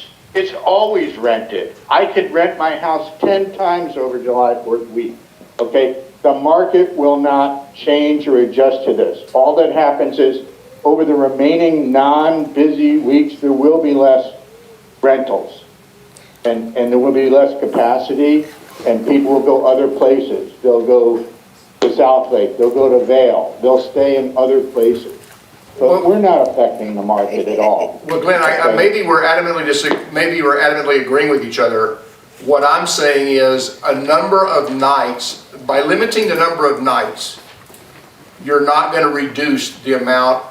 This is a summer rental area, and by limiting the number of nights, you're not going to change the market, and you're not going to reduce the number of nights in this area. If we were to completely only do, let's limit the number of nights rented, we're not going to change the number of nights rented in the summer in Lincoln Park. Because if Ernie Strelo says, we have rented 1,000 nights in Lincoln Park, which is probably much more than they rented, but just say 1,000 nights in the year 2022. And all of a sudden, the board agrees, we're going to only allow 500 nights. You will always still have New Year's Eve and July 4th rented, okay? But you will have rented 500 less nights because the market really wanted 1,000 in that neighborhood. And what happens is they'll go to other neighborhoods that have capacity, or they'll go to other areas outside Lake Tahoe. And I can tell you that it changes by the season. In the summers, yes, I get more one-week rentals. But in ski season, I've had years where every weekend was taken for 3 days because my house is still close enough to the lift that I'll get some winter rentals, but they're not the people that are willing to stay for a week. So I still think it's a fair way to reduce the number of nights because that gets at what the commissioners want, which is less traffic, which is less cars. Glenn? And, it's spread out over the remaining times, but the holidays are always going to be crowded no matter what the board does. Right. Glenn, would you agree that like June 15th to Labor Day is probably the most intensive summer renting area times? Or maybe even July 1st? June, July, and August. Yeah, I mean, yeah. basically when Labor Day is that Monday, when they leave, Yeah. nobody even thinks about coming up much until Thanksgiving. Right, okay. So, that's been my experience in just watching my own neighborhood. Kids are back in school and, So if someone has, December, great weather, they forget about Tahoe. yeah, right. If someone has only a 60-day limitation, wouldn't they be looking at those 60 days within July and August? Or June, July, August, September, Well, somewhere it in there? depends. Like, I rent my house and I'm in Tahoe a lot in the summer. In the winter, I'm gone, which is why I'm happy to take 3-day rental weeks in the winter. But in the summer, I won't get out of my house unless I have a week. I see. It's too much trouble for me. Well, sure, It sure. depends on the individual. I don't think you can say there's a standard here for people. It depends on what they're renting their house for. I think the easiest to rent in Lincoln Park is obviously going to be the summer, but I bet that there are quite a few people that go out to ski and don't want to stay in a hotel and go to the casino and Sure. they'll still rent, though they'll have shorter rentals in the winter. But again, So, Glenn, if you you're, only have 60 days, everyone's gonna try to rent. One of the things I learned early on was you raise your prices on July 4th and December 31st because everyone else has. So of course, they're gonna wanna increase their revenue, that's the market. And then other days, if somebody wants to rent, I once rented very inexpensively for a month to somebody after Labor Day, just a couple from San Francisco. But you know what? I would get basically a week's worth of revenue for giving them a month then. But if Got I it. wasn't gonna be there, it might be worth it. So there may be some times you won't take something like that if you're limited to 60 days a year. You'll just rent holidays or when it's big money. But you'll Uh-huh. still get a lot of people. Those people still occupied my house for a month. And again, your rental is a little different than probably the bulk of them, where you're actually, living there and leaving the premises when somebody comes in, which is my understanding. Owner- Um, I agree, there are people that are investors, but there's a lot of owner occupied. I mean, I don't have a list to give you, maybe Mr. Trailer, but the lady who refilled her hot tub, I felt very bad to vote with the board to revoke her permit instead of fine her, although I think she had a true safety problem, was because that was her income. She was an owner occupied. There are a lot of people that live here that are Well, renting. we can discuss that situation another time, because there's probably a few things that were facts that you weren't aware of from previous times, but we'll move on.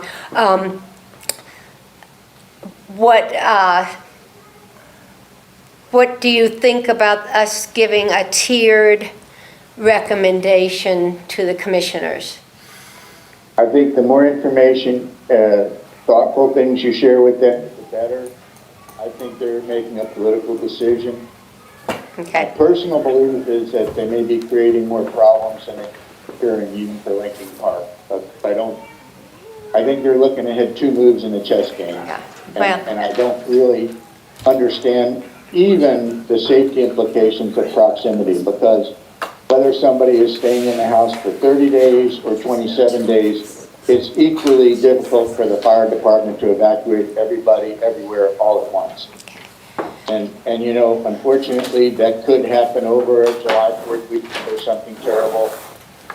And here we are trying to correct a problem, and we may be making it worse. right. Because And it I just remains to don't be know. I seen. don't know why they're so sure without evidence that proximity is a major safety risk. I just don't see the evidence. Okay, Patty. I agree with trying to do something on a tier system, so this is my recommendation.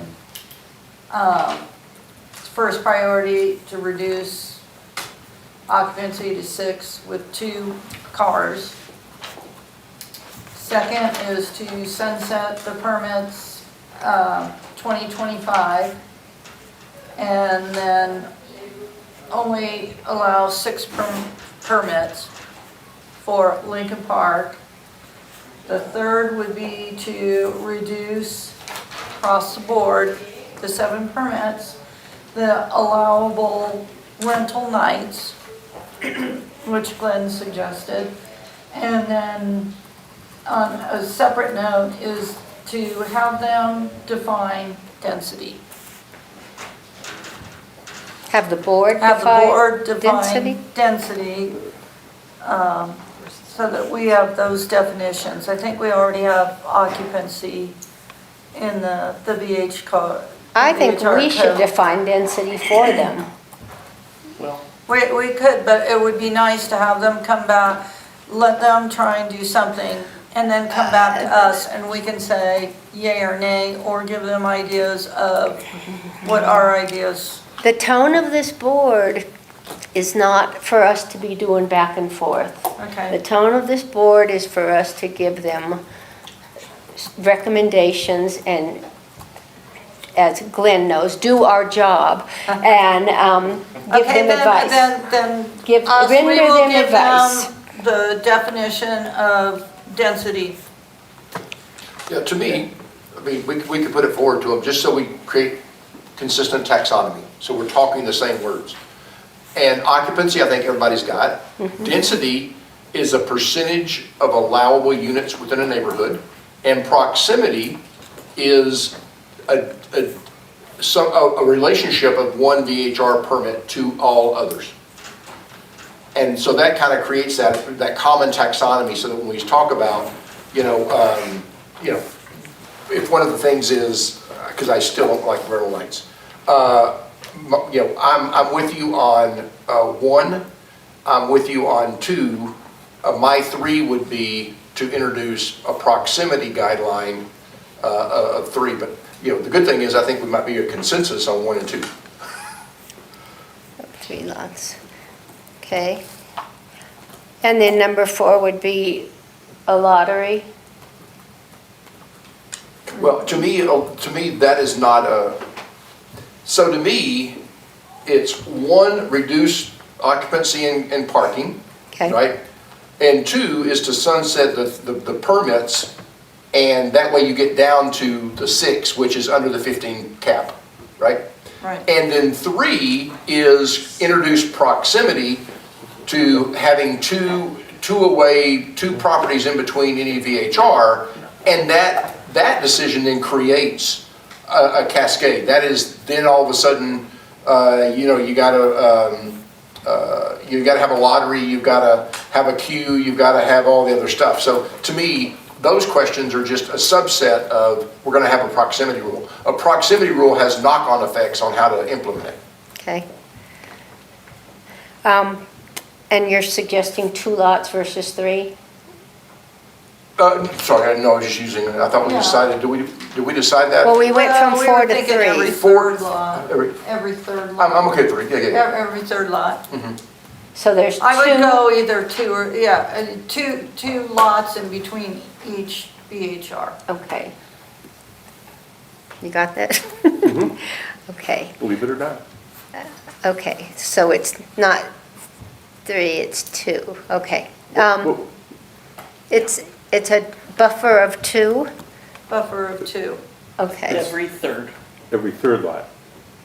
Yeah, so if you Okay, had that's 1, you'd have 2 One in space. there. This is something new, Yeah, so we're not you'd have crazy. like 4. So if you Okay. had 1, 2, 3, 4, you'd have number 1, 2, 3 would be open, 4 could be another VHR. So 2 And I could go along with all of that, other than I would like the reduction of allowable rental nights to be more of a footnote than in our tiered recommendation, Okay. personally. That's fine.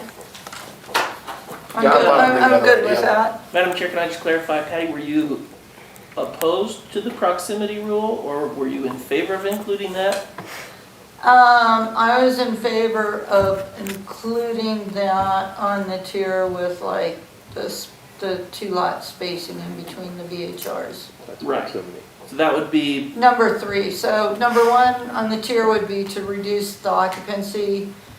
2 would be to sunset the permits in 2025 and then only allow 6 for Lincoln Park.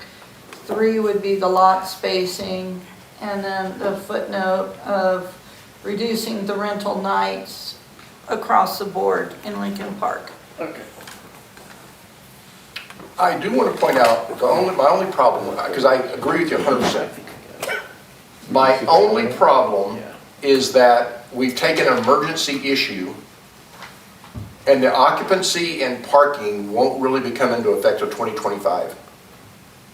Which is It's a long time. is a whole fire season. So Okay, my well- only issue with that is, Why don't we do it when the current permits expires. expire, I'm okay. then the new one would That's easy. come in. how about when when current permit expires, 6 + 2 comes in, and any existing, as you said, the precedent, and any existing booked in As long as occupancy it's on the proven. old one, on the old occupancy would be honored, could be honored. But then when would and then in what year would it drop down to 6 permits? 2025. 2025 When would it drop down? to 6. Well, if we're doing it at everybody's renewal, those are all different dates. Yeah, so that's. The longest one is November right now of 24. Yeah, Ernie Or Strelo for the 25. record. I would recommend you do it at renewal because the permits are issued with that information on the permit. Okay. And so it's cleaner. It's a good cutover. okay, yeah. And then you can make it effective, I guess it would be effective immediately, once, Upon renewal, yeah. yeah. Yeah. With the caveat that if you have a booked reservation, when your occupancy drops, you can still honor the booked recommendation, Right. reservation. Yeah. But you've got to change your advertising at renewal. Yeah, Yeah. yeah. It'd be actually good to change your advertising right now, but. AJ? Madam Chair, can I ask Glenn a question? Yeah, Glenn? Glenn, for your proposal to reduce rental nights, is there a percentage that you had in mind, like reducing total nights by 50%, by 30%? Did you have a concept of what you wanted to propose on that?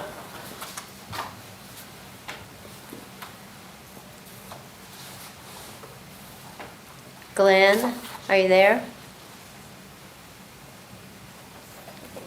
Can you see him? No. Glenn? Did you get disgusted with us? Yeah, maybe. Glenn? Hello? Somebody got a phone number? I'm sorry, what did I miss? Oh, My mic is off. AJ had a question for you. We signed them up for crossing guard on Highway 50. Glenn, this is AJ. I was just, I was asking about your proposal to reduce rental nights. Did you have a specific percentage in mind, like 50% of current nights or 30% or? AJ, I think that was an equitable way to maintain the permits at 15%, say, and divide whatever kind of pain from reduction that the board wanted. Yeah, I think if you had 1,000 nights, reducing it even 30% to 700 would have a significant effect. I don't know the magic number. It might be something to be updated annually with input from what the board's direction would be, but and I'm guessing it's much less than 1,000 nights that are rented in Lincoln Park, but even reducing it 30% I think would be fair and a reasonable trial. so Glenn, this is AJ again, just, I believe roughly the average VHR, not just in Lincoln Park, but just, you know, Tahoe wide, is roughly 30 days per year. So if you did apply that to Lincoln Park, if they on average are renting 30 nights a year for 7 VHRs currently, that would be, Yeah, that's only 210. that would only be 210 nights. So would if that's assuming I'd that, say going down to 150 nights would be significant, okay, you know. That would be more than 25%, maybe not quite 30, but so roughly, whatever there was a consensus for at Mr. Strelo, who looked at, you know, maybe one house there is rented 100 nights and 2 houses are rented 15. I don't know. You could look at the data and decide what seems reasonable. I have 12-month data for that. Well, and I put on my notes that are published, off of what you gave us, was they have 80% in peak and 44% year-round utilization, 45 if we want to round up. that's just for Lincoln. And then there's 54 allowed occupancy, but of course, that number would drop down if they drop the occupancy, so we're back to the what-ifs. So they might be closer to 60 nights if it's, Uh-huh. so a 25% reduction 45. would be 45 nights per VHR. Okay, Okay. Yes, sir. Okay. Do we have enough information, or do we need to still? I'd like someone to specifically state it again. I think Are we saying our number one thing is occupancy and parking? Right. Our number two is to sunset the permits so that we can get down to the 6 permits. 3 is introducing a proximity regulation. Guideline, yeah. And number 4 is reducing the nights to 45, or is 45 in addition to the 6 plus 2, just a 25% reduction. which is 25%, Yeah. okay, 25%. Do we need to put in there somewhere that the +2 in the code isn't allowed in this? I mean, if we were to say occupancy 6, do they get to have the +2? No. So the +2 isn't, We can reference I just that. want to be clear about it to them. I'm clear. I think it, yeah, AJ Haynes, again for the record, I think we would, I understand from this board's discussion that what you want to propose is not 6 + 2. Right. It's just 6. Right. So we would present it to the Board of County Commissioners that way, and then depending on their feedback, we would write it into the code that way as well. And AJ, again, just to follow the logic of why we're doing this, when you think about safety, what we're saying is occupancy the safety is driven by cars, occupancy drives number of cars. And so I wouldn't care if a 2-bedroom had 4 + 2 to get to 6, and a 3-bedroom had 6. Because I'm still getting to the same number of cars, which will creating the safety issue. Yeah, We're not trying to fix noise and trash and everything else. Yeah, So it's 6. I think we could get into the weeds of that later, but just for purposes of this recommendation, 6 is the cutoff. The number shall be 6. Yeah. And on this reduction of nights by 25%, is that something we're recommending at the bottom of our recommendations? That if you don't like 1, 2, and 3, then here's number 4, basically? That's how I understand. Me too, but I wanted to make sure. Okay. Okay. So that's the 4 tiers.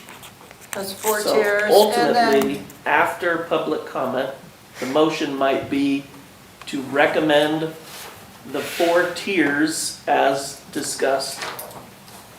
Okay. Can we say as discussed? Yes. okay, good. Now we can easy, Now yeah. we're Now we're good. Okay, let's have some public comment then. I'll get it. I'm looking at you, Ellie. Let's have some public comment. Oh, you can move that, I'm sorry. That's okay, I can write on top. It's, Doable. it looks too rich. No, it doesn't. Who's looking, who cares? Okay, Ellie Waller, for the record. This has been a robust discussion. I appreciate how painful this is for everybody listening, involved, and now making public comment. The elephant in the room is not just the Board of Commissioners. I'm asking AJ, can this be framed where there are these concepts or whatever you want to call them, that the Planning Commission cannot change? They can recommend they don't like something, but you're gonna have a whole nother set of personalities. And because I sat through that painfulness, and why should this hard work be thrown out because of that? Then going forward with whatever little, we could define as a little tweak to the board, the same thing. This is what you've asked these advisory planning commission people to do here. And you can't just keep changing your mind. And so that's my recommendation, and I do like how you've set up the tiers with the footnotes, or how you're ever going to do this. The other piece of this is, they picked one neighborhood. Who's gonna come from the board and pick the next neighborhood? Because this is not gonna make it fair to everybody else across the board, and this is supposed, my opinion, is this is supposed to apply across all of the township. It'll be very difficult to do it at Ski Run, but again, I'm just looking forward to what you're going to have to deal with. In addition to changing or making the recommendation, is the code will have to be changed. So that has to have 2 readings. That's got to have the public. I'm just looking at process now because I'm tired of dealing with process breakdowns in my life of what I do as a citizen. And so again, if we could shore this up, that takes what's happened here and frames it as this is what you asked us to do. You can't change it, and I don't know how you do that. 30 Thank seconds. you. Thanks, Ellie.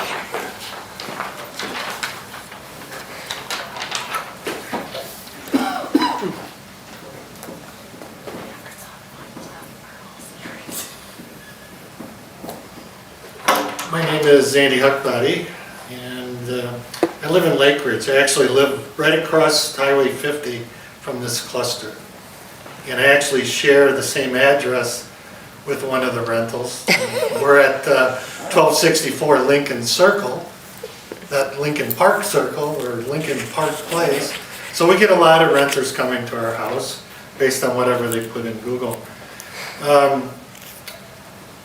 Lincoln Park's very unique, but not totally unique compared to all the other neighborhoods along the lake. If you look at Lyons, which is across the street, it's probably just as bad. And Mickey's neighborhood isn't much better when you look at the streets and how close. These lots are only 50 foot wide, and they're right on top of each other. This cluster of homes doesn't rent all the time, but on the busy weekends they are rented, and that area down there is very congested, and it's a hazard. 50's a hazard for them. So you don't need a fire to have an accident there, just coming out. I think your proposal, my recommendation to Mickey a while ago was give the BOC some options so they're forced to make a decision instead of throwing it back. And I think you touched on a lot of good points. If you're not going to adjust the percentage, at least you're making some adjustments to the number of people and cars, which also impacts that area. But I would recommend, because I think they're really looking for density reduction, which is a percentage, you may want to add, if you go to 10%, 4 VHRs, and if you go to 5%, it's 2 VHRs. Let them decide. You're not making that decision. They're the ones making that decision. So, and there's going to be, unfortunately, other neighborhoods that come up like this. So, Lincoln Park, the advantage we have in Lake Ridge is we have deed restrictions, so we've restricted VHRs. But a lot of these neighborhoods have no protection other than the protection of the county. So, 30 seconds. so thank you. Thanks, Andy. I just wanted to point out to Lauren that when I say 30 seconds, everybody stops. Lauren, they just keep talking. So You're the timekeeper from now on. All right, unless there's more public comment back there, I'm going to close public comment, bring it back to us. And I have to say, I agree with you, Andy. I think we should come up with a percentage number. And the number that I keep hearing is 10% or less in there. And I think that's maybe something we need to, even if it's added as a footnote. I don't mind making it 5, the 5th tier. I just think from what we're doing, we've dramatically reduced the amount of parking. Oh, yeah. Permitted parking, dramatically. And when you look at complete safety, the density is a very blunt tool. And I think all of our recommendations are more sharply focused than the blunt tool. I wouldn't mind making it tier 5. We have 4 tiers and making that tier 5. And if they want to get to tier 5 and choose that one, they can. But if the consensus is making it tier, that's the first thing. And density, the discussion at that last meeting was, we don't want to take a hammer to it, we want to take a scalpel to it. And saying 10% is sort of like a hammer instead of a scalpel. But I think we give them the tools to make the decisions if we give them these tiers and maybe throw in there of a reduction to 10%. Even if it's added to number, maybe added to number 3 of the proximity guidelines. I mean, we don't want to give them too much to have to look at. AJ Haynes, if I may, Madam Chair, I think Point two was to reduce permits to 15% by January of 2025 through a lottery system. I think we could just note for the board that that would mean a reduction to 6 homes. If they wanted to reduce to 10%, that would be a reduction to 4 homes, but the process would be the same. I love that. Yes. I like Do you love that I too? like that, yeah. That's, yes, Okay. yes. More discussion, Glenn? Patty, does anybody have any more they want to add? We've heard the No. 5 tiers. I think I'm good on it and like to have someone make a motion and, Okay. Madam Chair, just when you mentioned 5, I think we're still at 4. Yes. The second one being sunset the permits to only have 6. Right. And then if you wanted to reduce density to 10%, that would be 4, or 5%, that would be 2. Yes. Right. Yes. And so I move that we move forward with our 4 tiered suggestions as we have discussed. I'll second. Any further discussion? Okay, we'll vote on this. All those in favor signify by saying aye. Aye. Aye. Glenn, are you there? Glenn? Sorry, my thumb hit my microphone, and I did say aye, but apparently it wasn't heard. Oh, okay, thank you. 4-0 to pass these tiered recommendations on to the county commissioners. Okay, that takes us down to closing public comment. Anybody? Once we guidance first, then the draft.